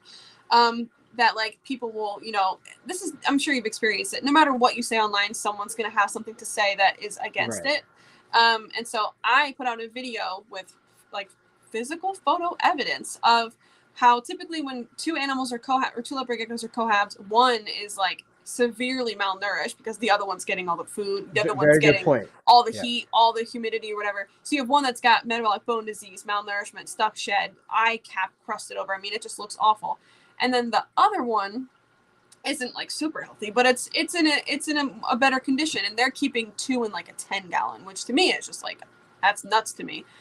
Because like no animal has enough space to get away from each other or really to engage with its environment in a way that's not going to be taken over by the other one. But I posted that video, and I had the photographic evidence of like multiple situations I've taken of animals that were cohabs, and I separated them. And that's not even to take into consideration people who put two leopard geckos together not knowing if they're male or female, and then they have babies and they don't know how to properly take care of females during breeding season, which I'm sure, as you know, you need to make sure they're eating tons. You need to make sure they're getting tons of calcium, tons of nutrients and vitamins, and they don't know that because they're not experienced. So like I post all that evidence, and I'll still have people in the comments saying, well, yeah, but they live together in the wild. And I'm like, okay, fine. If you can provide a 6 foot by 6 foot, if you can get soil from Pakistan and put it in the ground, and if you can get heat from above and replicate that, fine, let's go ahead and try it that way. But it's like, to me, it's never worth that risk. And as a pet keeper, it's different because you have like an emotional tie with them. A lot of times people like, they name them and they spend a lot of time caring for them or whatever. It's different if you come from it as a breeding aspect, of course. But like people, you know, that's your pet that has the risk of being injured. So like when I'm talking to pet keepers, I always say, don't bother cohabbing. Even if you say, oh, they've been together for 5 years and never had a problem, it only takes one time for any reptile to decide the other one is annoying. Or maybe they think it's food and they accidentally grab it, and now you have like maimed or like accidentally lost your other pet reptile. It's just, if like as a pet keeper, never worth the risk. And I'm not a breeder, so I can't say if it's worth the risk as a breeder. It's not my place to speak on. I can't imagine ever doing it, but I'm not a breeder. I have my entire house is filled with reptiles at this point. Not my entire house, but I have 2 pet rooms essentially. That all the enclosures take up. And I know what it's like to be running out of space, or to, you know, have to try and figure out how to, you know, keep everybody in a way that's like super ethical, but also like I'm running out of space. So I know what that must feel like. But yeah, for me, it's just, I can't imagine. I would be stressed out all the time worrying that like one of them would hurt the other. Yeah, and actually, that's a really great way to put it, which is, as a keeper, I would never recommend cohabbing 2 leopard geckos together. Any combination, male and male, obviously, female and female, male and female. Never ever recommend that as a pet keeper. As a breeder, you have to determine for yourself if that's worth the risk of what your goal is as a breeder, and if you're willing to see some of those emotionally tearing things happen, which I wanted to support you on real quick. That was another thing that I noticed as well. Not only animals getting, you know, females getting beat up on or ganged up on by other females, but also if a female is stressed and breeding, she's going to lose a lot of weight really quickly. And maybe she's not going to want to eat because she's going to feel threatened by the other females in the cage. And you do see significant weight losses. And that's another thing to keep an eye out for group breeding. But let me ask your opinion on this real quick. Leopard geckos are kind of notorious for like being more solitary. Same with like bearded dragons. You don't find a lot of great instances where these animals cohabitate together well. So like bearded dragons, leopard geckos, ball pythons, a lot of these species are really not geared towards cohabitating. But are you aware of like sailfin dragons? I had a couple sailfin dragons over here. I have one left right now, but also other people that have sailfin dragons actually find that like, or tegus, sailfin dragons and tegus and Aki monitors, there are certain species that like, even though they might have a giant tank and giant space, they just it almost seems like they enjoy being together. And I don't want to exactly say what those species are, but I know sailfins for sure. Whenever sailfins are together, they're like right on top of each other. Like one will be on top of the other. And it almost seems like they're just having a good time with it, you know? And I've seen some other reptiles that experience that. Yeah, I can't speak to those species in terms of cohabitating, but I know that a lot of people keep like a male and a female red-eyed crocodile skink together, and breed them that way. And like, they can be found kind of cohabitating in nature together. And I know monkey-tailed skinks is another one that people say they'll be found together in nature as well. I can't really speak to that. It was actually something I was talking about with my vet yesterday, and she was like, the vast majority of reptiles are solitary. And I think people impart, you know, their own, they anthropomorphize reptiles to be like, oh, well, wouldn't he get lonely? And it's like, they don't operate the same way that like human beings do, or even mammals do, or birds, you know? Yeah, that's a good point. A lot of reptiles are solitary because even right from the egg, what happens? Almost no reptile species is taken care of by the mom or hanging out together. And if they are, it's just convenience that they found the same branch close to where they hatched or whatever, you know what I mean? So yeah, completely different species. I would never recommend cohabiting if you can avoid it, especially for the species that are known to have issues. Bearded dragons. People who cohabitate bearded dragons, that's nuts to me. Like, yeah, they they have can big do teeth. damage. They can do such damage. Yeah, and that's another good point is certain animals that can do damage. For example, it cohabbing crested geckos in from a breeder perspective, cohabbing crested geckos is much more common than cohabbing leopard geckos because crested geckos are primarily fruit eaters. They don't have as strong mandibles and big teeth as leopard geckos do. So when a leopard gecko bites another leopard gecko, arguably it's a much worse bite than when a crested gecko gets defensive against another crested gecko. So that's just another thing to consider as well. Wally said, yeah, go ahead. Yeah. I think when it comes down to cohabbing any species, even if you're keeping them like as a breeder, like for crested geckos, for example, I think a lot of people don't take into consideration, even if there isn't harm that's happening, is that animal benefiting from sharing its space with another animal? And if the answer is no, then like perhaps, and this is more for pet keepers again, because I'm not a breeder, then perhaps maybe you shouldn't be cohabitating them. If there isn't a benefit, what's the point? You know, other than just the person saving time and having another enclosure. A lot of people just like want to get another pet and then they toss it in the same enclosure because they don't want to have to be in another enclosure. It's like, then do you really deserve to have that pet then? Like, Here's the old Jessica coming out. If you're not just gonna, you know, like put the money into getting another enclosure, like, are you even gonna put money into vet care when it comes time that like one of them bites the other, you know? Right. No, that's another very good point. And whenever you cohabit animals, you always risk them also possibly getting like egg bound, because even though females can lay eggs that are not introduced to a male, if you have a male and a female together, that's going to heighten the female going into breeding and the amount of risk that is associated with breeding in general. So Supreme Gecko says, and this is a good point, he says you got to make content that you love what you're doing. It's okay to bend around your comfort zone to try to experience other niches, but maybe you could speak a little bit to this. Is if you're making content that's out of your comfort zone just to try to appeal to a different audience, you might not find it as appealing to you. I don't know. Maybe you have some thoughts on that. People in the audience will notice if you're not as passionate about one topic as you are different. They'll notice. And one of the advice that people always give about YouTube is make content that you care about. And like, that's true. Like you should 100% only really be making videos about things that you feel good about and that you feel confident about making, especially when it comes to reptiles. Like you won't see me making videos about ball pythons because I don't have one, you know. That'd be in my opinion, that'd be unethical for me to make care advice for a species I have never kept. I won't even make care videos for a species I've kept less than a year. Okay. Yeah, no, that's a really good point.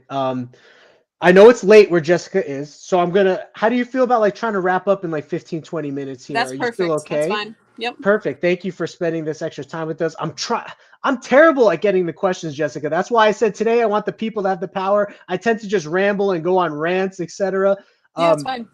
I hope this isn't the case, Jessica, but I've been going to the bathroom a lot lately, and my dad and other people around me think that it might be like pre-diabetes or something. So get tested. I am. Another thing, since I'm self-employed, I have no insurance. So I'll text you this, but I called the open marketplace for health insurance the other day, and they're like, "Oh, you own your own business, your spouse only makes this much. You qualify for a great health plan." And I got on a fantastic health plan, Jessica. I don't know if you can, but very little copay. Max, it covers you to the max for whatever health thing that you might have that is going on. And it's also, what is it called? Retroactive, like pre-existing conditions. They cover pre-existing conditions. So I don't know if you need that, but maybe I can send you that information. But while I run to the restroom here, Wally has a question. Can you talk a little bit about start to finish what you go through promoting a video? Like, do you think of the title first, the thumbnail first, etc.? I'm going to mute myself and I'll be back. Perfect. Let me actually show you what I do. So I I have journals, and you can see the bunch of like little tabs in here. This is where I keep any video idea I have. And I script them first. I always write out my videos because, like, for me, just that's how I process like information. Is it's beneficial for me to write it before just sitting down and speaking it. Otherwise, I would just talk for forever, and then like it would take me forever to get the point I was trying to get across. So I typically gear towards educational content.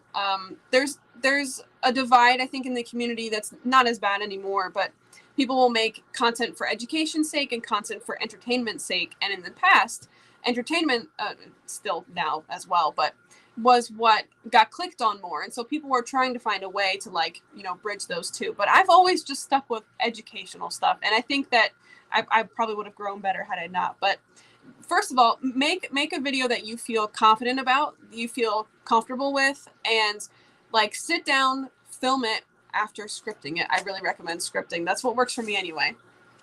And pick a topic that you feel passionate about and that you feel like you're knowledgeable about, because people will check you in the comments if you're getting things wrong. So if you have to like touch up on your research a bit before you post the video, do that as well.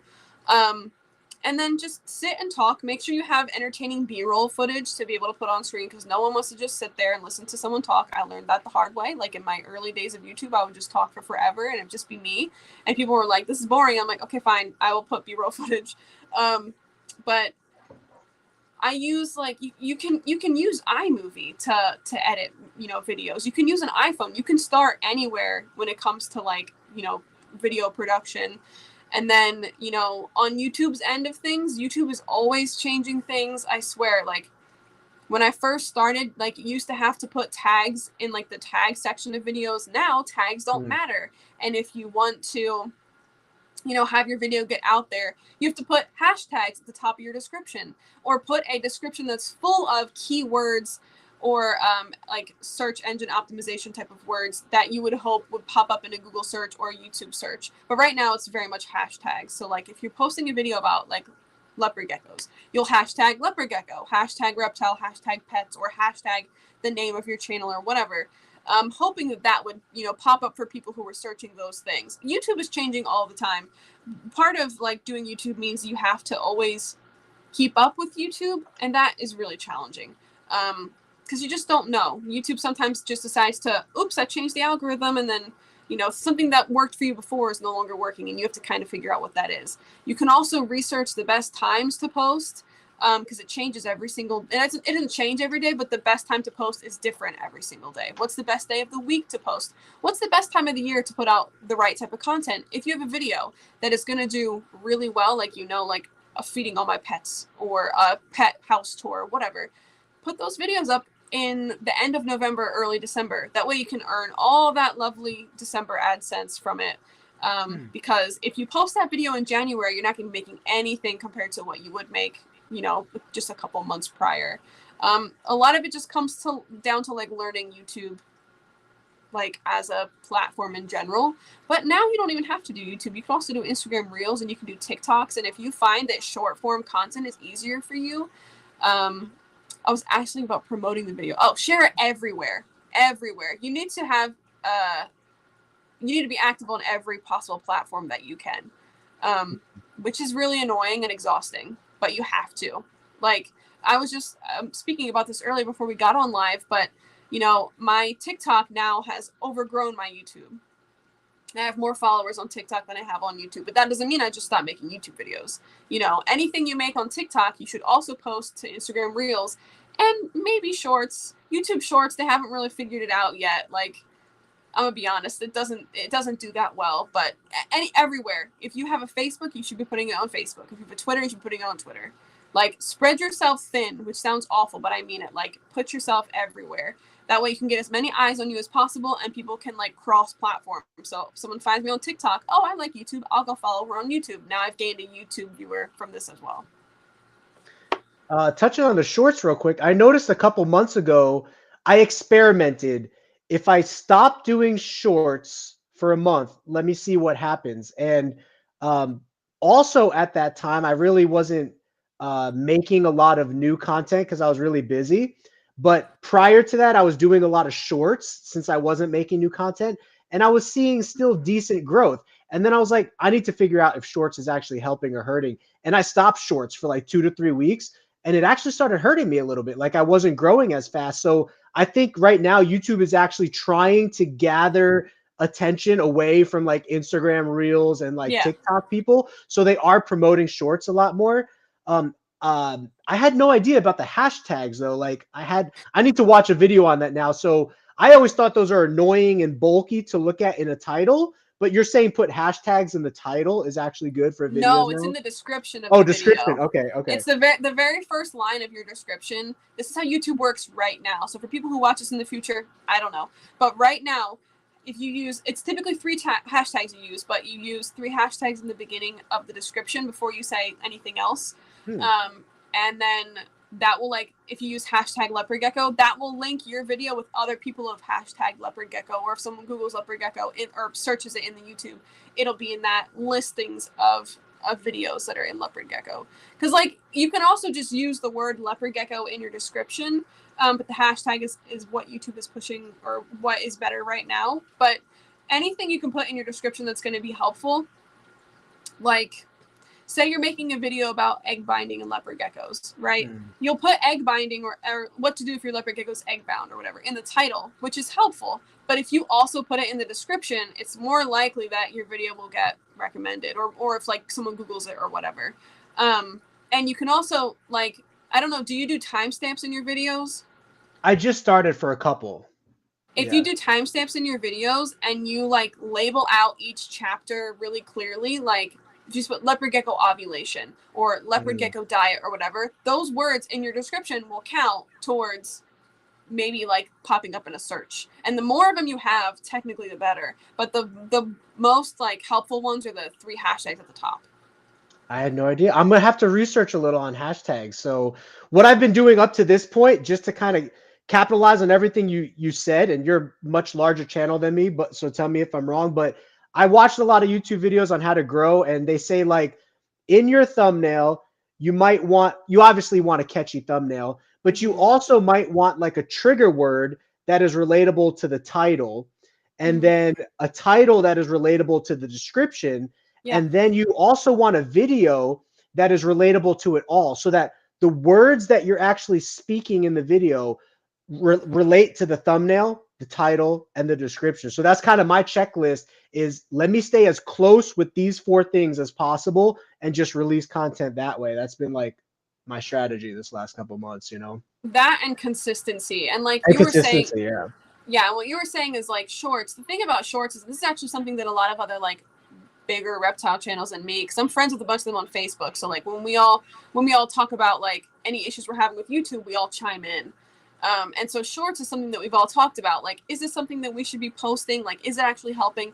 And a lot of people have noticed that their shorts, like, they'll get a new audience from shorts, but it doesn't really get as many views as like a normal video would. You don't make any money from them, really. Right. And then in addition to that, if you post a short and then the next day you post a YouTube video, your YouTube video might get like less Not views than promoted normal. or something. Yeah, because it's too much posting. So Yeah. like, which is dumb, because YouTube, if they want to compete with Instagram and TikTok in the short vertical form content, that people post on TikTok it's recommended to post on TikTok multiple times a day if you want to be successful on TikTok. Yeah. Multiple times a day, which is a lot. And YouTube would never be able to sustain that if you want to do shorts and regular content, because from what I've noticed about using shorts is that I would post a video on Monday, I would post a short on Wednesday, and I post a video on Friday. My channel just went boop, boop, boop. It just declined really quickly. And I was like, okay, we're going to take a break from the shorts. We're only going to post once a week to not upset the YouTube overlords. And then we're going to like recover this.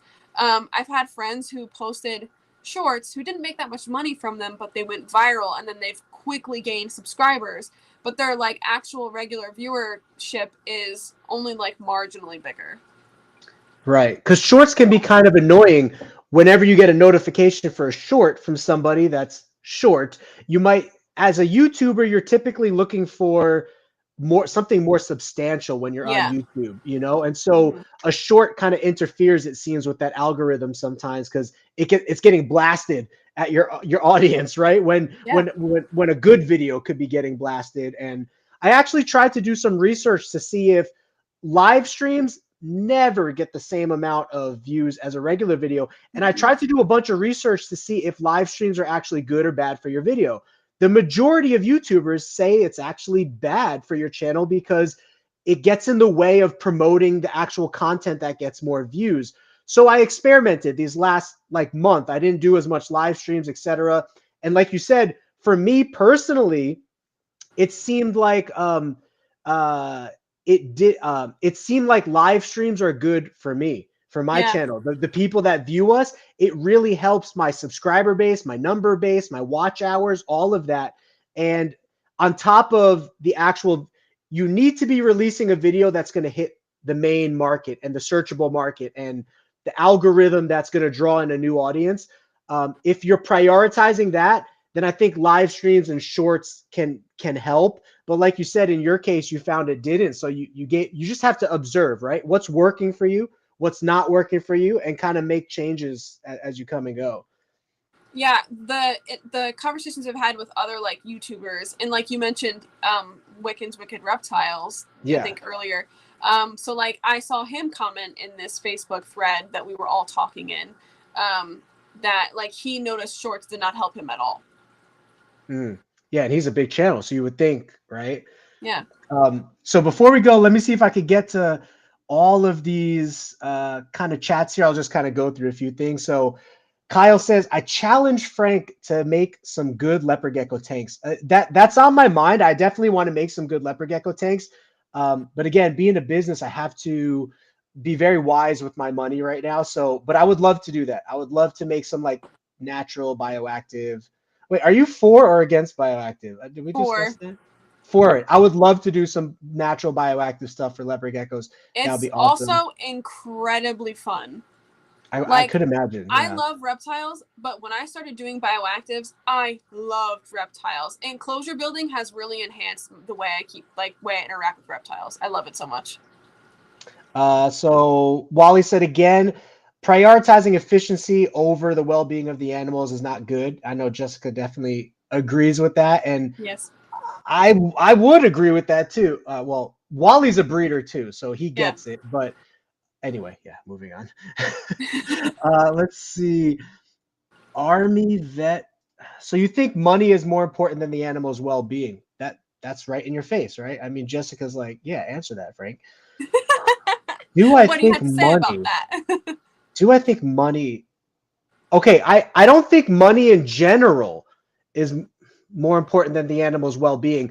But if you are going to be a reptile breeder, you have to make money and you have to figure out a way to make money. And right now, the way it sits right now, your options are very limited as a breeder, especially for leopard geckos when leopard geckos are selling for $30. Yep. So I'll say that it's very difficult to compete in that market. I have a bunch of friends or ex-friends or whatever in the hobby that, you know, they're making thousands of dollars a year selling leopard geckos. But let me just put this in perspective. If you're a full-time reptile breeder, it's not good enough to make $20,000 a year, $30,000 a year, $40,000 a year. You have to make at least $70,000 a year, because by the time taxes come, taxes are going to be like 20,000 of that 70,000. Taxes and expenses are going to be at least 20,000 of that 70,000. So now you're at about a $50,000 salary for one person. And that's not even counting if you have employees, etc. The reason I use that example is because as a person, you could go out into the job market and get a $50,000 job fairly easily. A receptionist, even a minimum wage job nowadays, you can make $30,000 to $30,000 working a minimum wage job. So that's the only reason I consider money. I would say that it's not more important than the animal's well-being. However, I do put efficiency before what were we talking about earlier? Enrichment. I put efficiency before enrichment because I need to make money to support a business and create a salary for myself in a way, if that makes sense, you know, because I'm not doing anything else. I'm not working part-time anywhere, blah, blah, blah. So I need to contribute to the household at least a $50,000 salary every year to make up for like the jobs that I've left, so to speak, or the jobs that I could be getting. Jessica looks like she wants to tear my head off. So go ahead, Jessica. No, I just liked Bam Bam Gecko's comment. He said that's why I do it as, or I shouldn't assume. They said that's why I do it as a hobby, less stressful. That's exactly what I would. Yeah. Yeah, I can't even imagine. Like, I can't. It's so funny to hear you talk about like profiting off of reptiles because mine, I'm a whole. Like mine are not. I don't profit off of mine, really at all. Like. It's yeah, more and I would actually recommend if people breed as a hobbyist breeder where it's not your main job, I would recommend going the most. Go ham. Do people still say that? Go ham for the best you could. Oh man, aging myself here, aging myself. Go ham the best you can for your reptiles because you're gonna benefit.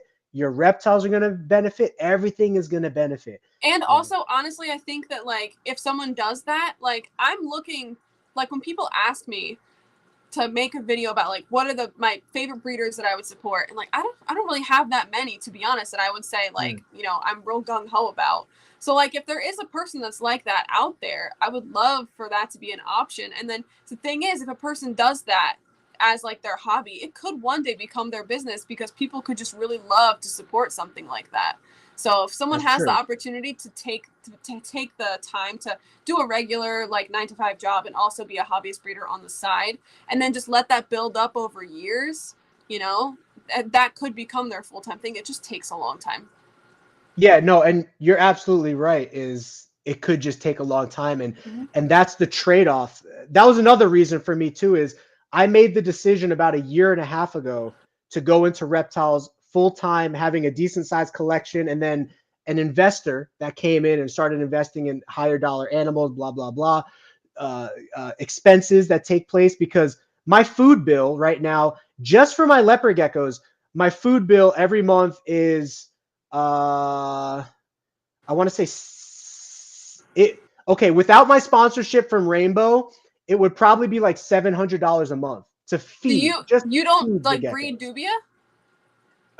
I like mealworms. I don't like doing dubia for leopard geckos. I like mealworms.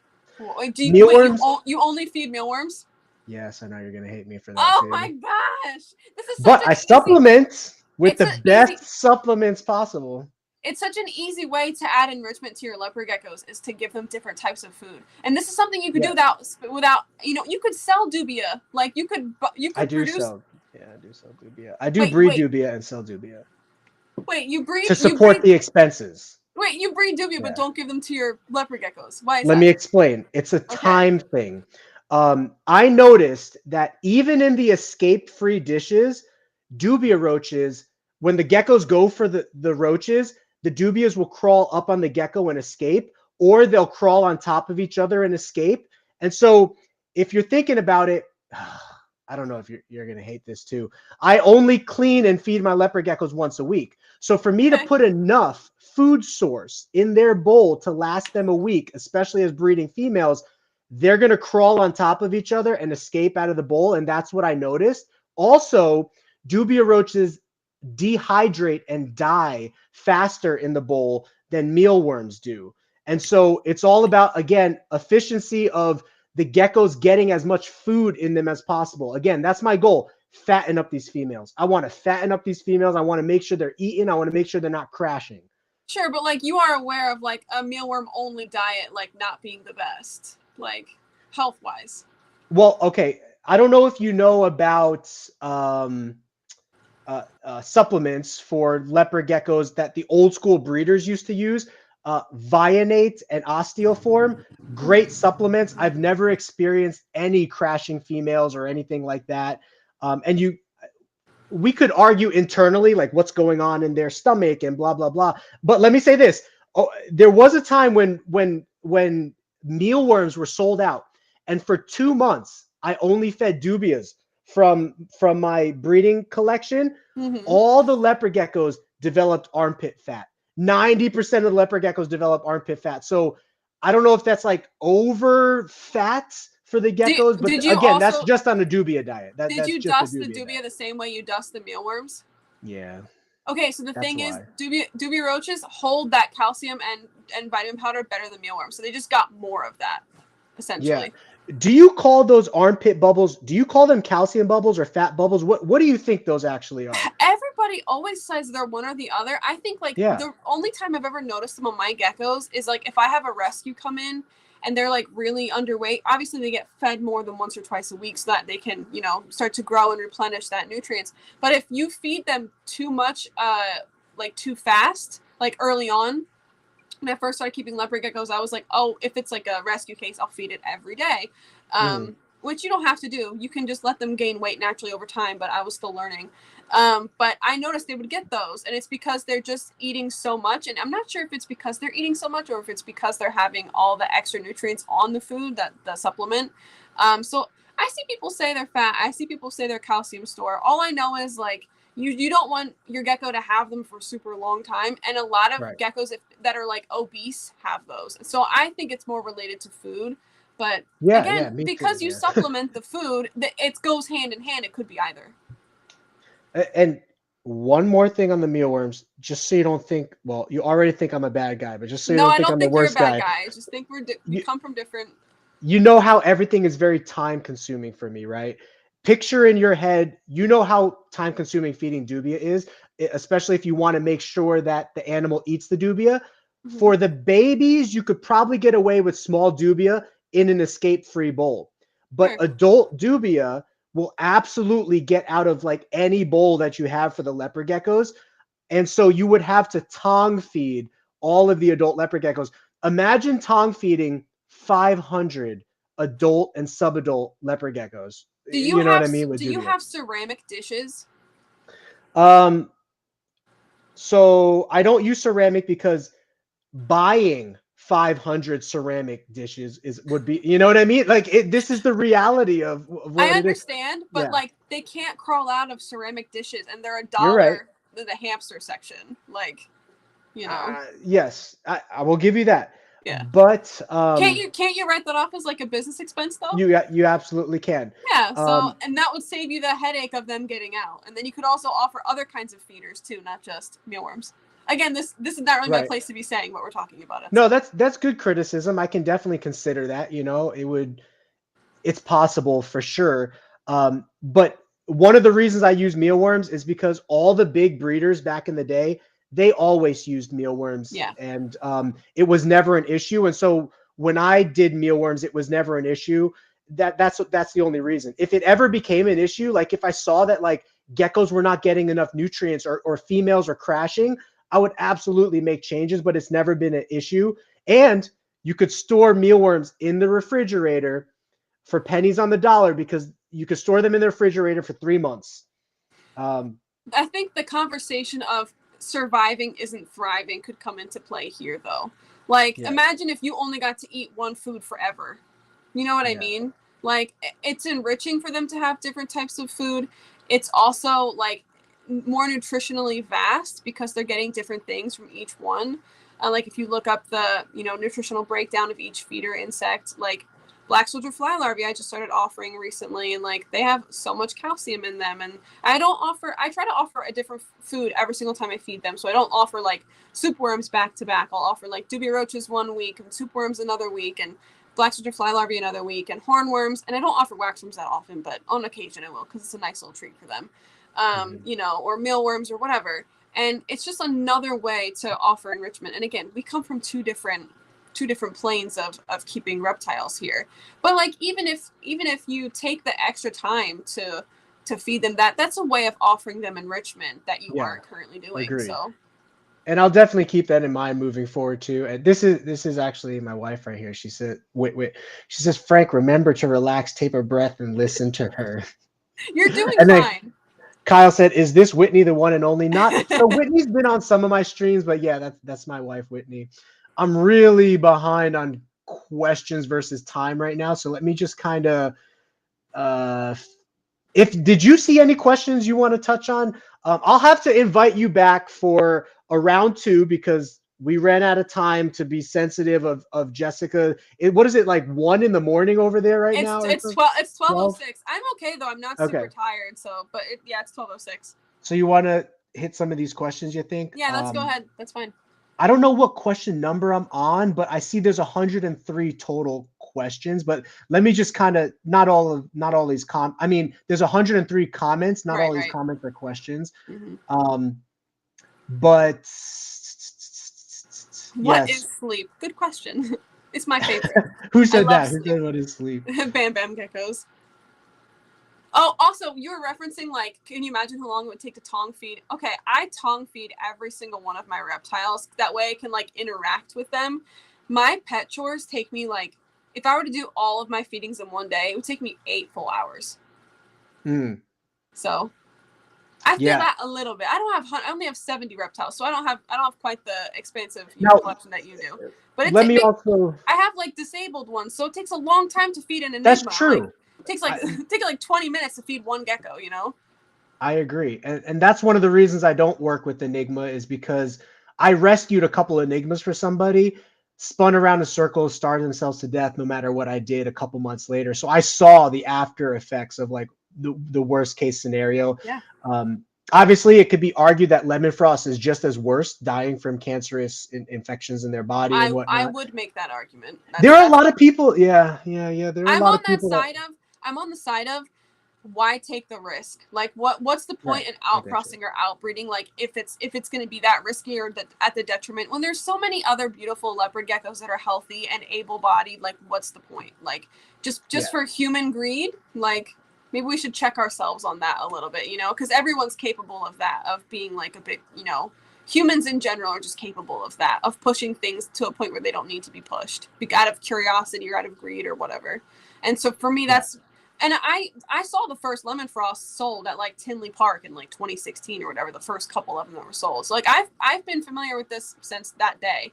It just feels to me like, what's the point? Like there's so many other beautiful, we don't have to push this one. But again, I'm coming from it at a completely different standpoint. So yeah, and I definitely agree with that standpoint. I see that standpoint. So all of these breeders that critique me and give me issues, none of them would actually like talk to me face to face or over the phone except one. And I had a conversation with this guy and he brought up a lot of these points like you're saying. He said, what if, because he knows I'm experimenting with lemon frost. He's like, what if you even create a healthy version of lemon frost? How long would it take to create an unhealthy version? Good point. Meaning that even if I created a healthy line, so to speak, that has 99 to 100% issue free, what is it going to take to reverse the issues of people that are now buying these animals and breeding these animals and start going back to square one?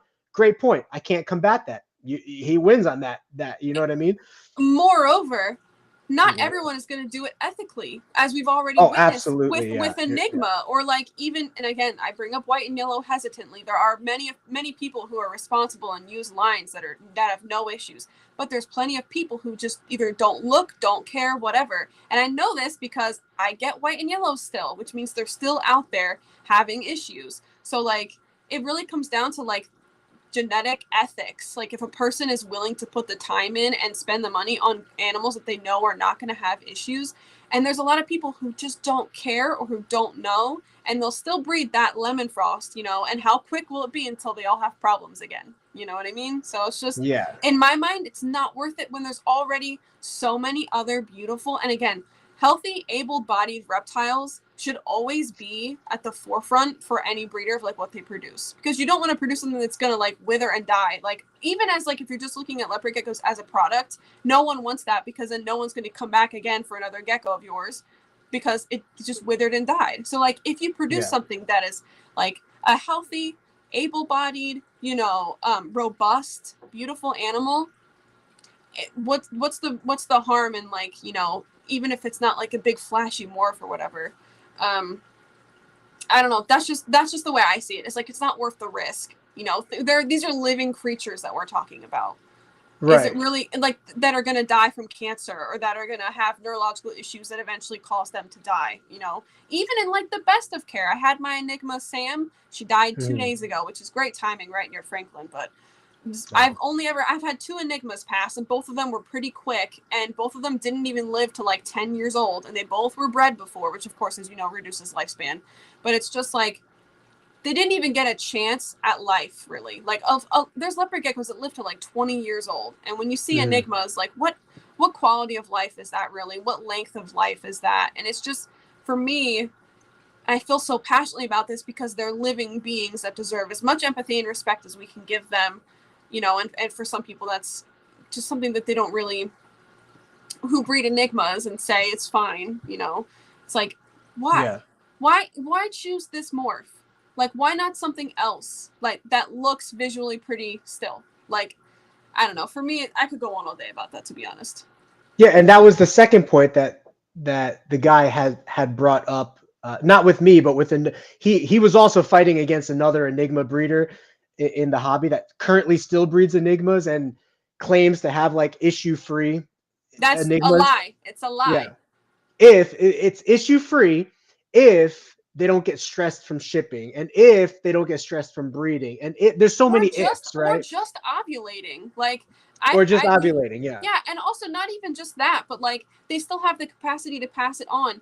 I can't tell you how many people, like I have geckos that are from like very big people who are like, my enigmas don't have any syndrome. And I know people who like have reached out to me like, oh my God, my gecko was produced by that gecko and it was syndrome free, and within months it had a syndrome, or like at the time of shipping that they got it.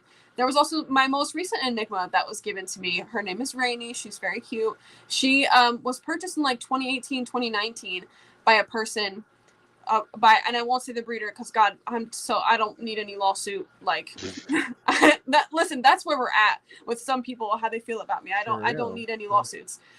So I never name people, but it's always the same people. So on the private, when I ask someone to tell me like, hey, can you tell me where you got this enigma from? It's always the same grouping of people who say that their enigmas don't have issues. But this person bought the enigma not knowing anything about it, and then contacted the breeder and said, hey, like, why is it running circles? Like, what is wrong with it? And they were like, oh yeah, some enigmas do that. And it's like, you didn't think to mention that at the time of purchase.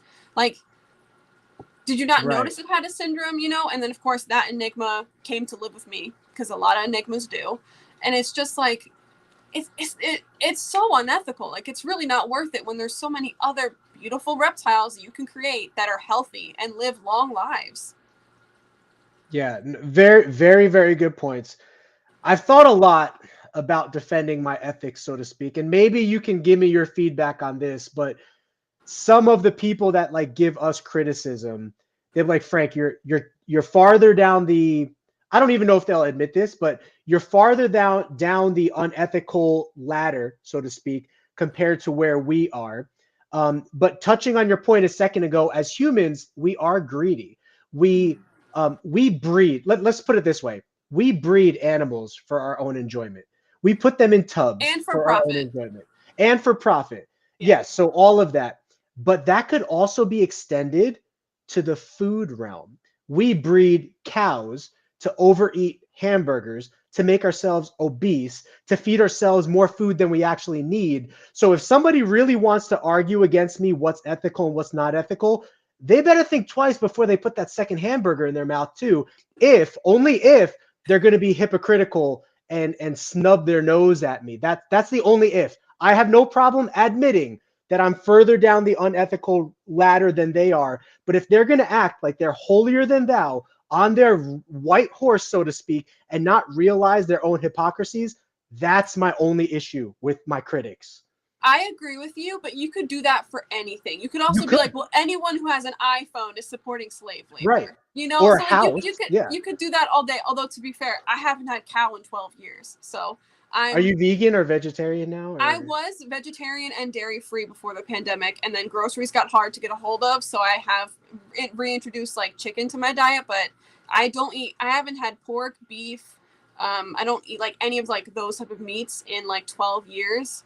And then I was off chicken for like 3 years, and then the pandemic happened and I started eating it again. I'd like to take it back out and just be vegetarian. But yeah, I was really close to being vegan, then the pandemic happened, and I was like, I'm not going to the grocery store. I need food. I'm so hungry. So like if someone else was making chicken, I was eating it. So like I don't buy chicken, or I don't like support it monetarily. If someone else makes it, I eat it. If that makes sense. So like I do try to eat vegetarian most of the time. And now they have vegetarian chicken too, don't they? They have like chicken patties and stuff. A lot of it's really good. Like it is. I've had tasty. it. It is good. And my only point with that is not necessarily, well, you probably view this differently, but My only point is that humans are greedy. We overeat. We overindulge.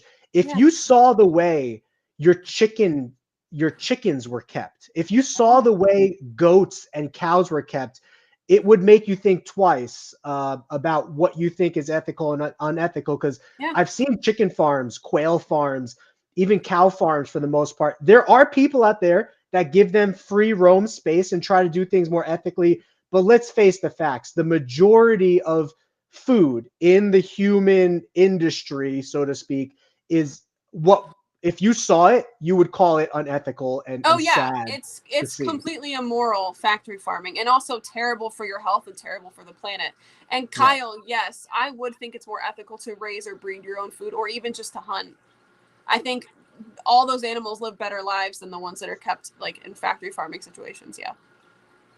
Good. I'm glad you could see some messages because I'm like way farther up or whatever. But Jessica's passion is honestly so inspiring. I am so sorry for your losses. And Thank yeah, you. we are sorry for your losses. It's really, really sad when you find a deceased animal in the morning or whatever the case is. Yeah, Terrible. I do morning and evening checks. So she died just a couple hours before I found her. So like she had died. I noticed her that last 2 evenings ago.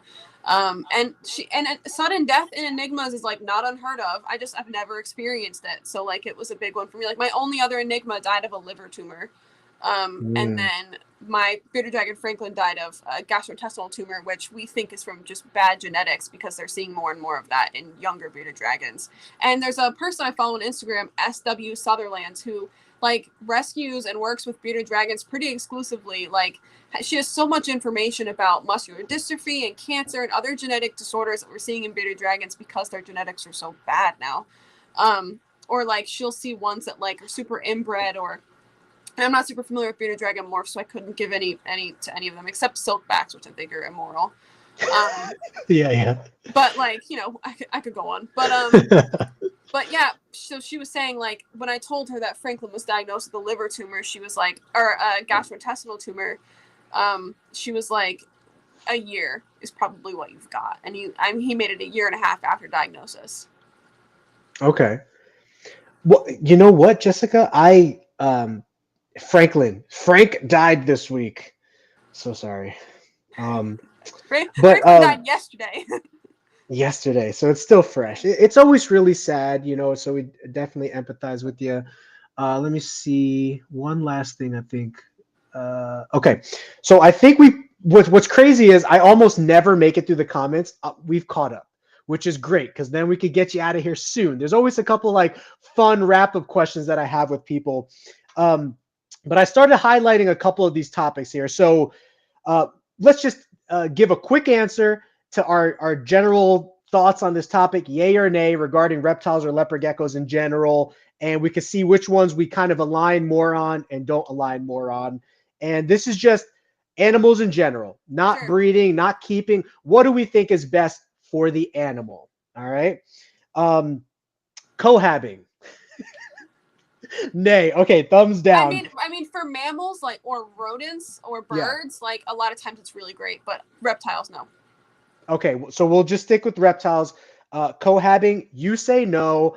I'll also say no because again, I'm not trying to think of it just from a breeder perspective. I'm trying to think of it just from a human, what's best for the animal perspective. Right. Cohabbing, no. Breeding problematic morphs, Enigma, Lemon Frost. Do you view white and yellow as a problematic morph, like all white and yellows, or no? Just the lines that have like the neurological issues, and there's a lot of good breeders who don't work with those lines, but unfortunately, there's a lot of unethical breeders who do. Okay, and people in the chat have fun as well. Yay, nay, blah blah blah. Jessica, you might have missed this. Check out Notion, PC and mobile. What is Notion? I will write that down. Where's my pen? What is Notion? What was that in reference to? I think that's in reference to earlier when we were talking about how to promote a YouTube video or how to like make the YouTube video process. Oh, I never heard of Notion before, so yeah, I'll write it down. Thank you. It sounds like you know what that is. Or I don't know what it is, but I recognize the word from the conversation earlier. Oh, gotcha. Okay, so whole other subject. Okay, so yeah, chime in the chat, your vote as well. What's crazy too is as late as it is, we've had almost 25 to 30 people here for the entire like 2.5 hour session, which is really, really cool. This is like the most congruent, is that what it's called? Congruent viewers for the whole 2 hour Oh, period or nice. whatever. So that's awesome. And I'm sure we're going to get tons of playback. So problematic morphs, boo. I'll also go problematic morphs, boo. Even though some people are going to be like, what do you mean, Frank? You breed lemon frost. But I'm just talking again, just on a general level. I have my reasons for what I do, and you can look at me in whatever light you want to look at me, but I'll vote boo as well.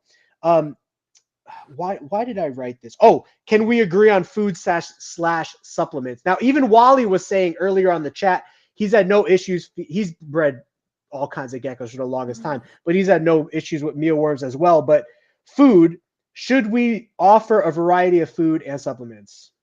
Mm-hmm. Now, what supplements do you give, and does that tie into gut loading? Like, if you gut load, will you also supplement? You know Yeah, what I mean? I do both. Okay, because there could be like an over supplementation of certain nutrients if you're already gut loading with those nutrients, right? Like, do you have to be careful about that Yeah, to a so certain like I degree? will swap out, like I won't always use calcium with D3, or I won't always use a multivitamin. Sometimes I'll just use plain calcium. Sometimes I'll use calcium with D3. Sometimes I'll use a multivitamin. Once a month they get vitamin A, like so. And then for gut loading, I use the same things every time. But a lot of my like reptile, or a lot of my insects are bred here. Like I breed my mealworms, I breed my duvia roaches, which are like two nice staples. I need to breed superworms, but I haven't gotten around to that yet. But I'd say those are like the three staples I feed. Oh, and black soldier fly larvae are like the ones they get most often. And then like for treats, they get hornworms and waxworms, which I just buy from the store and gut load them when I bring them home. But hornworms are easy because they come in that container where they're already being fed. So Yeah, they're nice and big and squishy and juicy for the my reptiles reptiles, love right? them. That's my favorite advice for anyone whose reptiles being picky. Just get a hornworm. Hmm. Yeah, I seen some of your videos with like the enigmas eating them and stuff. Very cute, by the way you do your videos of the personality of every gecko, which is weird, right? Because again, going back to the emotional Yeah. intelligence of an animal, if they were not emotionally intelligent at all, you would not have different personalities, but we do experience different personalities. So they do have an individual sort of state of mind, so to speak. They have behavior patterns that are different. They have likes Mhm. and dislikes. They have preferences for food. They have Definitely. different movement patterns. Like people often ask me like, how do you have so many? I'm like, because each one of them is different. Yeah, really, Each one really of them cute. is distinct from the other. So we got a bunch of yeses on variety in the chat. You would love that. I would even love that if I wasn't thinking about it from a breeder standpoint. But from a breeder standpoint, I guess if you can afford time and money wise to do variety from a breeding standpoint, by all means, that's the best way to go. What about lighting? How do you think that leopard geckos should be kept with UVB or not? You know? Yep, and that's the direction that I'm going with my husbandry. I have to alter their current enclosures so that there's enough space in between to offer UVB. So it's not too close because that's too dangerous. So right now I have all the plans drawn up. It's 3 pages worth of plans front and back. But I have to build all of those systems to hold their current enclosures. I have to move into a bigger space. That will all be happening within like 8 to 12 months from now. Okay. And all of the abled geckos will be getting light. My only issue giving light to the enigmas is I don't want to induce seizures, so they won't have UVB. What about albinos? Are you going to still put like I'm UVB? gonna try because I think Rebecca has an albino and she's been able to use UVB and light with it. So we're gonna try. I think the Bell albino eclipses, the ones that have like the fully red eyes, like I think I might have a problem with those, so they might not get lighting, but they will still get heat from above and like substrate and all that.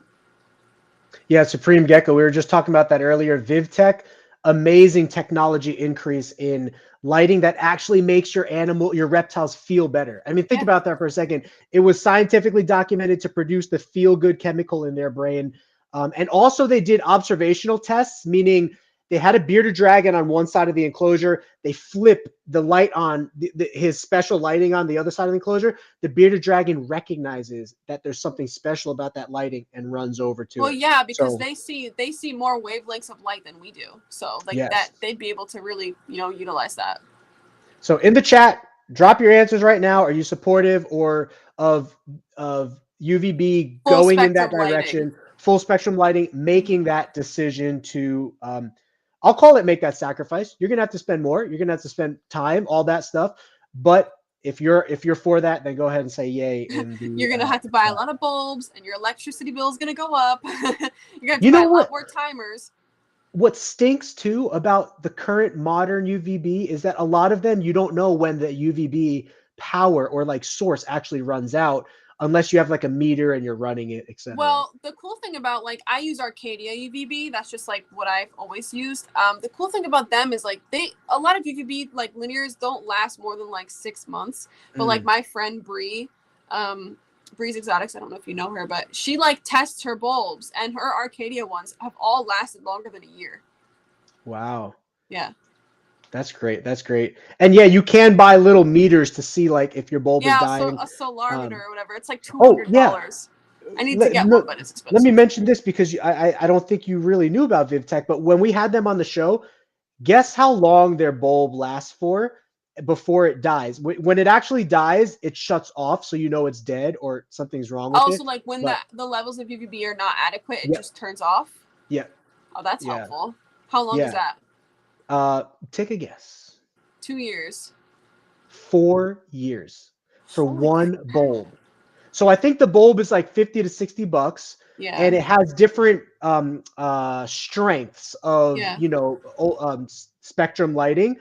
So you have to get the right strength you're looking for. But 4 years, like VivTech is really not just about being profitable. They're really about enhancing the quality that we keep our animals in. Like definitely. Do they allow you to connect your UVB? What do you mean? Like in a connect it? T8 fixture or a T5? Oh, it's an actual bulb. So it's not a T5, it's not a Okay. T8. It's just like a screw-in normal bulb. Oh. Yeah, and then of course Interesting. it has the range that it covers and the depth that it covers. Interesting. You know. Yeah, and also Wally mentioned they want people to be able to test as much as possible. So like most UVB solar meters are like 250 to 300 bucks. Theirs is as cheap as it could be right now, 150, and he's even trying to get it lower. So that's vivtech.com or whatever. Yeah, the cheapest one I found is 200, so to see 150, that's impressive. Yeah, they're a great company. You'll probably meet them in a lot more of your meet and greets that you do because you go to like all the popular events for the most part. I try. Yeah. I go to Tinley at least every year. Yeah, you'll see The them there. UVB bulbs, question about them. So you say it's like a bulb and it comes down like this. Does it allow them to also get UVB in shade?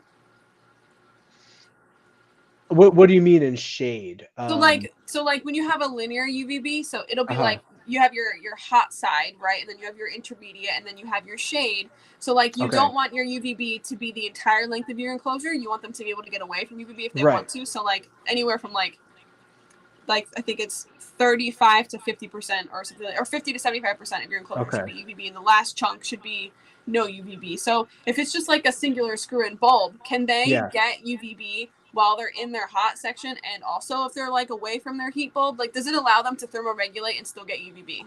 So I asked him that question on our live.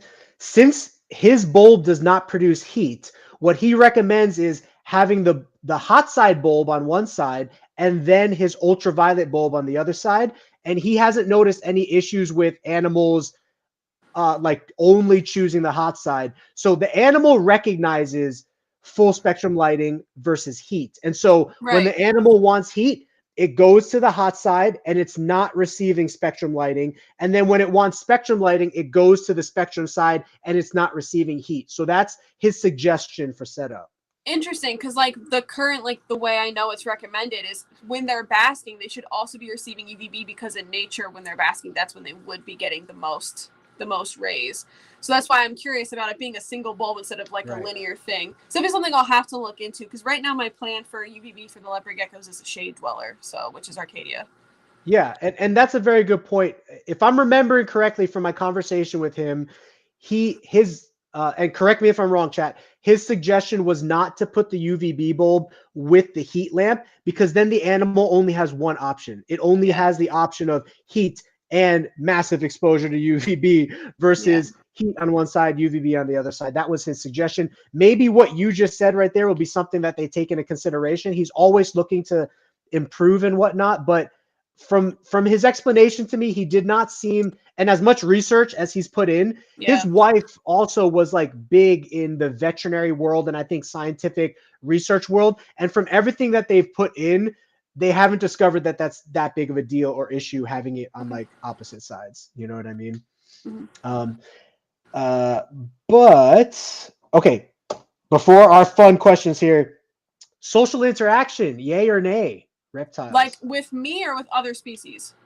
Any reptile species. Social No, interaction. like the reptile interacting with other species or interacting with me. Oh, What do you no, mean by you. social? Social interaction, sorry, for you as a human interacting with your reptile pets or just leaving them as display animals only as much as possible. It's going to depend on the reptile and it's going to depend on the species. My red-eyed crocodile skink hates my guts. I let her live her best life pretending I don't exist. But like I think that other reptiles benefit from being out and interacting. Like my bearded dragon, she benefits from interacting with me and being out of her enclosure. A lot of leopard geckos do as well. It's really just going to depend. Some reptiles would prefer to be left alone, and I think we have to respect that. So absolutely correct. Wally says you will love meeting Ryan and Erica. They're the owners of VivTech, and I have no doubts you're going to meet them in the future one day. And you're going to be like, "Dang, I was talking about that on Frank's podcast, and yeah, these are really awesome people." At least that's what I think. That's what I think is going to happen. Yeah, I'm familiar with their brand. I just have never spoken to them or interacted with them before.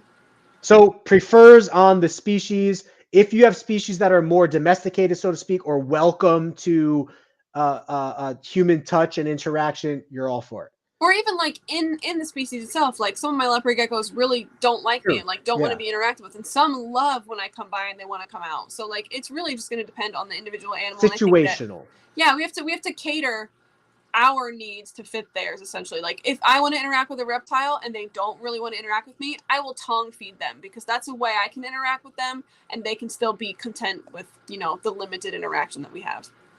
Yeah, that's a great point. We touched on this earlier, bioactive or not. What's your preference? I love it. Prefer bio? Mm-hmm. I would prefer bio too if I wasn't breeding. That's my Even cop-out answer. Even just naturalistic, like if someone is like too nervous to go the route of bioactive, offer loose substrate, offer like naturalistic decor, you know? Now, maybe you'll like this about me. There are a ton of leopard gecko breeders that don't give their baby leopard geckos or adult male leopard geckos like a humid hide with eco earth in it. They might give them like just a styrofoam hide with nothing under it or like a paper towel, right? Oh, okay. But what I do, and I have not encountered ever having impaction issues even with the babies, all of our 1,000 geckos in our setup, they each get a humid hide with eco earth in it so that they have a little bit of a, first of all, it holds humidity. Enrichment. And second of all, it is a little bit enrichment. And so yeah, I hope maybe people can not villainize me so much. I like, as much as possible within reason, I want the geckos to have enrichment. And I think that it is enriching for a male or a baby or juvenile to have a humid hide with eco earth in there.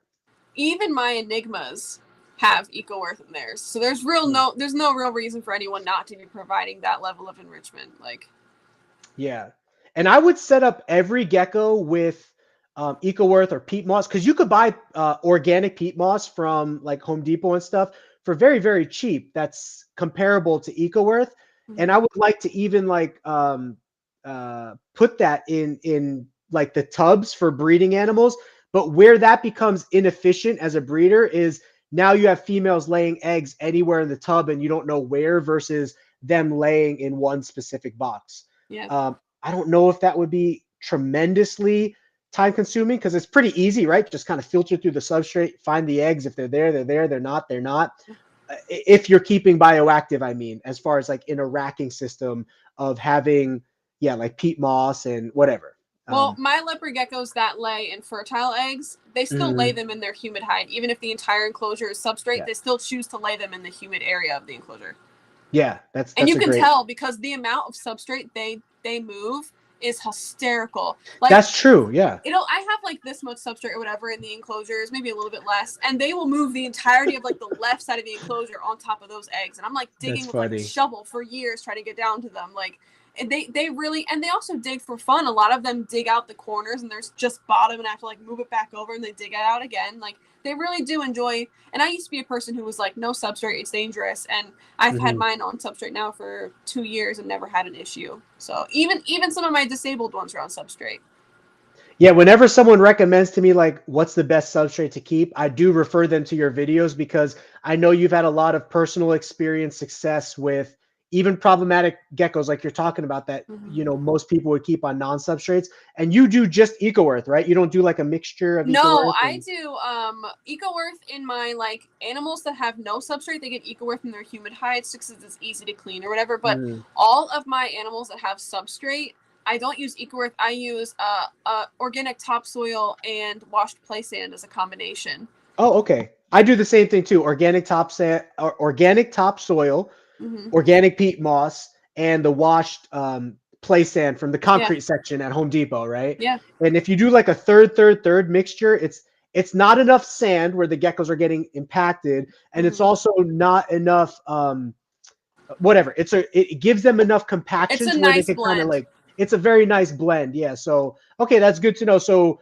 you set up your geckos kind of in that 50-50 ratio then of the organic topsoil. Keyword being organic, no fertilizer or nothing in there, right? Oh, and I take it the extra mile. I then bake it, Okay, and yeah. then I sift it to get out anything that's unsavory. So yeah. See you, Wally. Supreme Bye. Gecko. He's another breeder. Now he's focused on breeding crested geckos, but here's where the natural substrate wouldn't work as good with cresteds.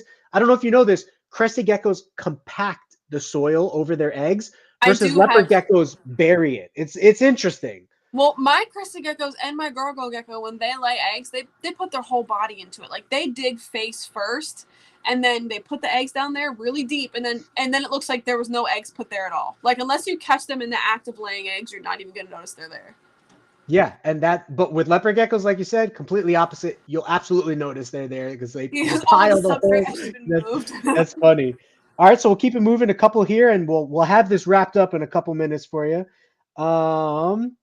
Oh, do you think that social media is an overall good thing for the reptile hobby or not good thing for the reptile hobby? If you had to choose one or the other, and you can't argue like, yeah, there's good creators, bad creators. You just have to say social media, I support it for the reptile hobby, or social media, I don't support it for the reptile hobby. I'm gonna have to go with good because I think that it's a resource for people that wasn't there before. I know I grew up in the 90s and the 2000s. I know what reptile husbandry was back then. It was awful, or pet husbandry in general. Like it didn't exist at your fingertips like it does now to find a solution to a problem or how to keep them.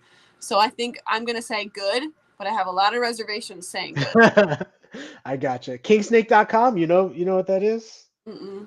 Oh man, it was one of the most popular forums before Facebook became popular, etc. So see ya, Mr. Wizard. And we're going to be wrapping up here. We got a couple fun questions for Jessica on the way out here. Jessica, what is your favorite reptile species? Let's start with that. I have to say leopard gecko. I have so many of them. But if I pick a more fun answer, I love skinks. I feel like skinks are so underrated. Like every single one of my skinks has been an absolute joy to keep. Okay, so leopard gecko. Why do you love leopard geckos more than skinks then?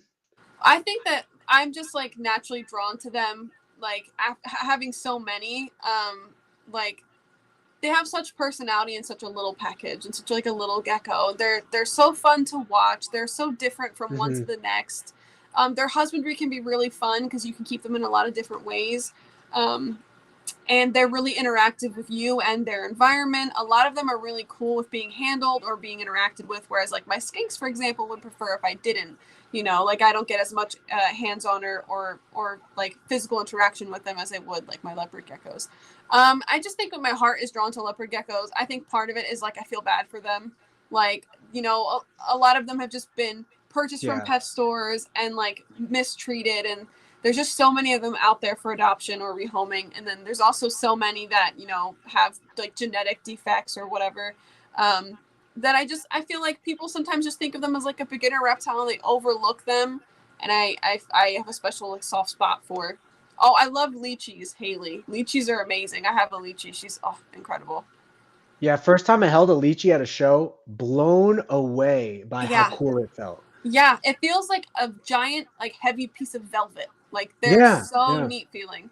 They are really neat feeling. Now, one thing that I think separates leopard geckos from crested and like lychees, and maybe this might be one reason why you like them, is they have the ability to close their eyes, which to Yeah. me almost makes them more personable to Yeah. a human, like because we have the ability to close our eyes, so it's kind of like cuter in a way. I don't know. Mm-hmm. That's my They thought on it. also look like they're smiling all the time. You know what I They mean? do. Like, They do look, especially one of your derpy, like I forget which one it is. I think it's an Enigma one or I'm Super sure it Snow is. one, and it's just like, yeah. Yeah, I have a couple super snows with like facial defects, and he always looks like he's smiling. Oh. And Benjamin, he's got an underbite.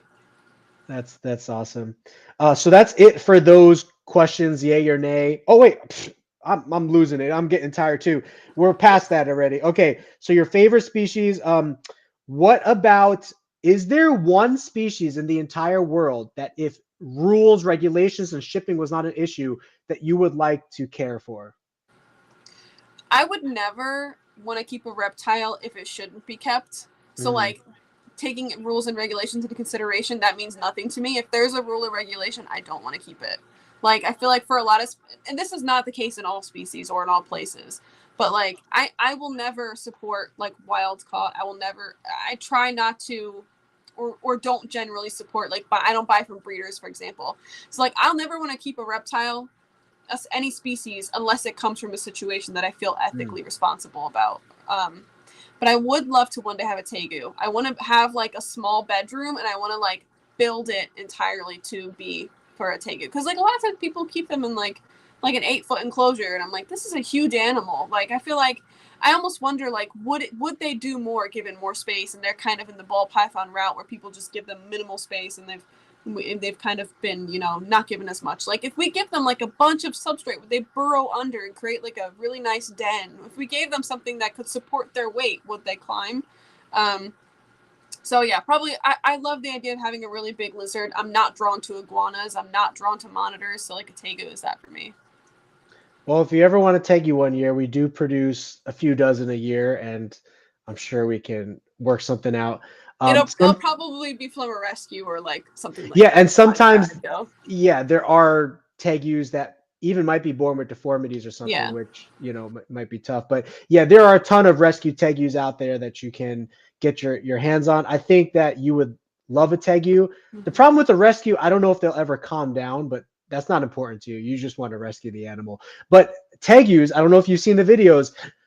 If you've raised them inside, like from birth, they can become like dogs. Like even to where they're super docile. Yeah, super docile. They'll come when they're called. Yeah.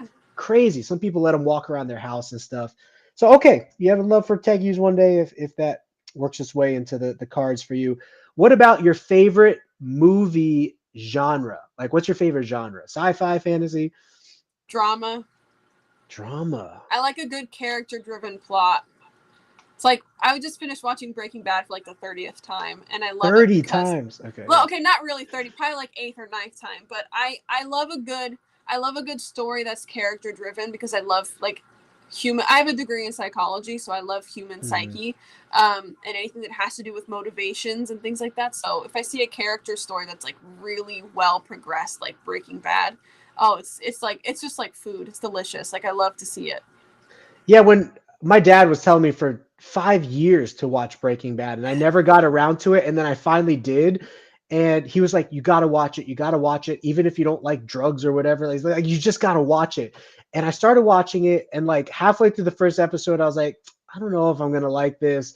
The guy's walking around in his underwear and stuff, and it's just old. It looks old and Well, outdated. yeah, it's from 2006. Right, but you are absolutely right. The character plot of Breaking Bad is, I don't know, probably one of the top shows that you can ever watch. So and they it's hard nailed to the beat. ending. They like wrapped it up perfectly. Yeah, Something you I can't thought say so for a lot too. of shows. Which is something you can't say for a lot of shows. Have you watched the movie Breaking Bad? Did you El know that Camino? Yeah. Yeah, I've also seen Better Call Saul, which is really good. Oh yeah, I started watching Better Call Saul as well. It's very good.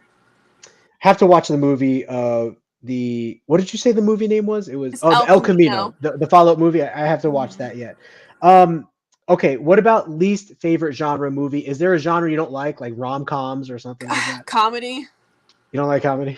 I find a lot of people's humor like it just falls flat on me, especially like I don't mean to be sexist, but like a lot of man humor like doesn't work for me. So like when a movie has comedy but also other elements, perfect. If it's just comedy, like I'm bored. Okay, so it's guys just don't try to impress you with comedy. I like when people are funny like in the moment. Yeah. I don't like forced humor, and a lot of comedy films feel like forced humor.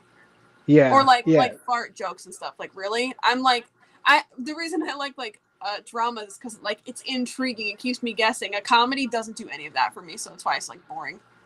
Are you into anime? Some Oh, I people love anime. I didn't know, but I was like, I think she might be into anime. So Well, okay. yeah, some of my animals have anime names. Like my garter snake true. is named Mikasa because of Attack on Titan. Okay. I like the soundtrack from Attack on Titan. I think I Oh, listened to it a lot. it's Do you so know who good. Nightcore is on YouTube? They like Uh-uh. revamp anime songs and speed it up to make it sound more like chipmunky and fast, but it's really like rocky. It's cool. It's cool stuff anyway. But all of those, they do a lot of anime soundtracks Yeah. in Nightcore version, and it's really awesome. Anime and manga are amazing. Yeah, I just can't get into anime. Our volunteer over here, super into anime. She tried to get me to It's watch so like Roses good. Are Red or something like Okay, that. listen. Yeah. Watch Attack on Titan. That's like anytime people say they can't watch anime, that's the one I tell them to watch because you'll be able to enjoy it. Just watch Attack on Okay. Titan. I'll see if it's on Netflix or something and try to watch it when I'm here working with the animals. So good. It's so good. So this was kind of. I used to have. Wait, food. Oh, did I ask you your favorite food? I skipped right over food. My favorite food. So I do this thing where like I fixate on foods and it's like the thing I eat for a really long time and then I get bored of it. Right now it's like eggs, potatoes, and toast. I eat that every single day. It's like my favorite right now. Any food that you really don't like spicy, hot sauce, or anything I like actually that? don't like spicy food. Like I like food that's seasoned, but I don't like ouch. Like I don't want to be eating a food and having a bad time. Like I'm not trying to be in pain, so I don't like spicy food. I don't like peppers. I don't like bell peppers in food. Yeah, have you ever done a pepper challenge or something? No, like absolutely not. Never. Yeah, me neither. I haven't. Some people are super tough with that. They just like grit it out. I'm like, I don't know how to do this. Like if I'm going to for the purpose of eating is to enjoy food, why am I trying to hurt myself? Like why am I trying to have a bad time? Yeah, good point. And last question, what is your favorite cereal? Do you like cereal? I do like cereal. Okay. I like Special K with the yogurt and fruit clusters. Special K. Oh, so you're all healthy. That's not that healthy. It's cereal. Cereal's not healthy. Yeah, true. As a kid, I was a very big fan of like Reese's Puffs, though. If you want like a really unhealthy answer, as a kid, I liked Reese's Puffs. Reese's Puffs. There you go. Now you're working in my direction. See? So Bam Bam said Cowboy Bebop, Demon Slayer, Sword Art Online, Soul Eater. I guess you could relate to that. Demon Slayer. Demon Slayer, not only is like the story good, but visually, oh my god, it's so beautiful. You guys are speaking another language. All anime people speak another language, and it's not Japanese. It's just another language. I have no idea. Like you have to learn this language because you're missing out on an entire a huge grouping of good shows. Okay, I agree. I named some of my geckos after Demon Slayer characters. Yes, cool. I have a few that are after Naruto characters. Attack on Titan, and Fullmetal Alchemist. I love that one. I don't have any animals named after them yet, but I have plans for it. Okay.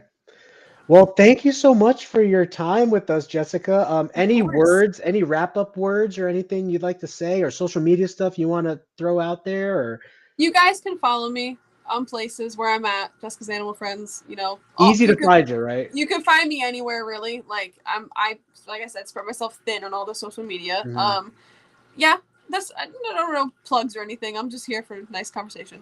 So Jessica's Animal Friends here with us for 3 hours, guys. Please give her a like and a follow. Rewatch this video. Good for her promotion. Good for our promotion.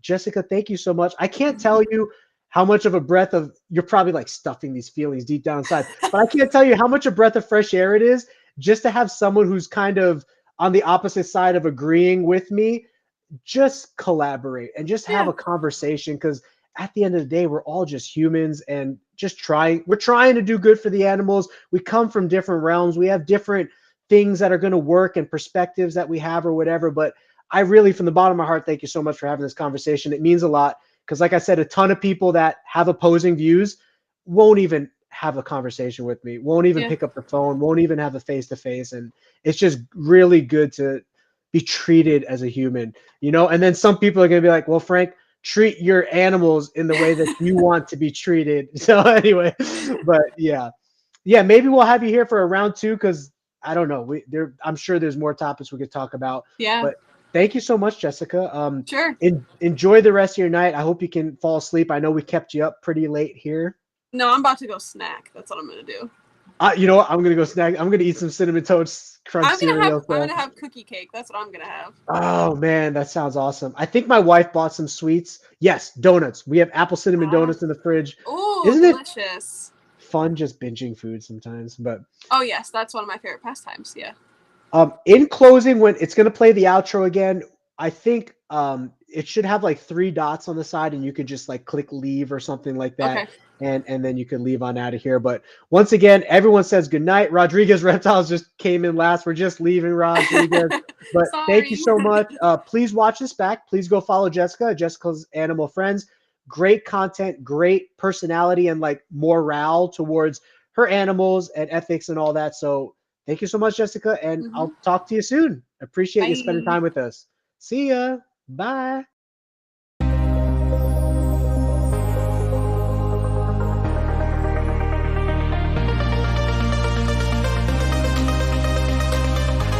Selling in the billions each year, Rainbow Mealworms is your one-stop shop for all your insect needs. Their quality feeders and A-plus customer service keep me coming back to support the health and growth of all of our animals. Visit them today at rainbowmealworms.net.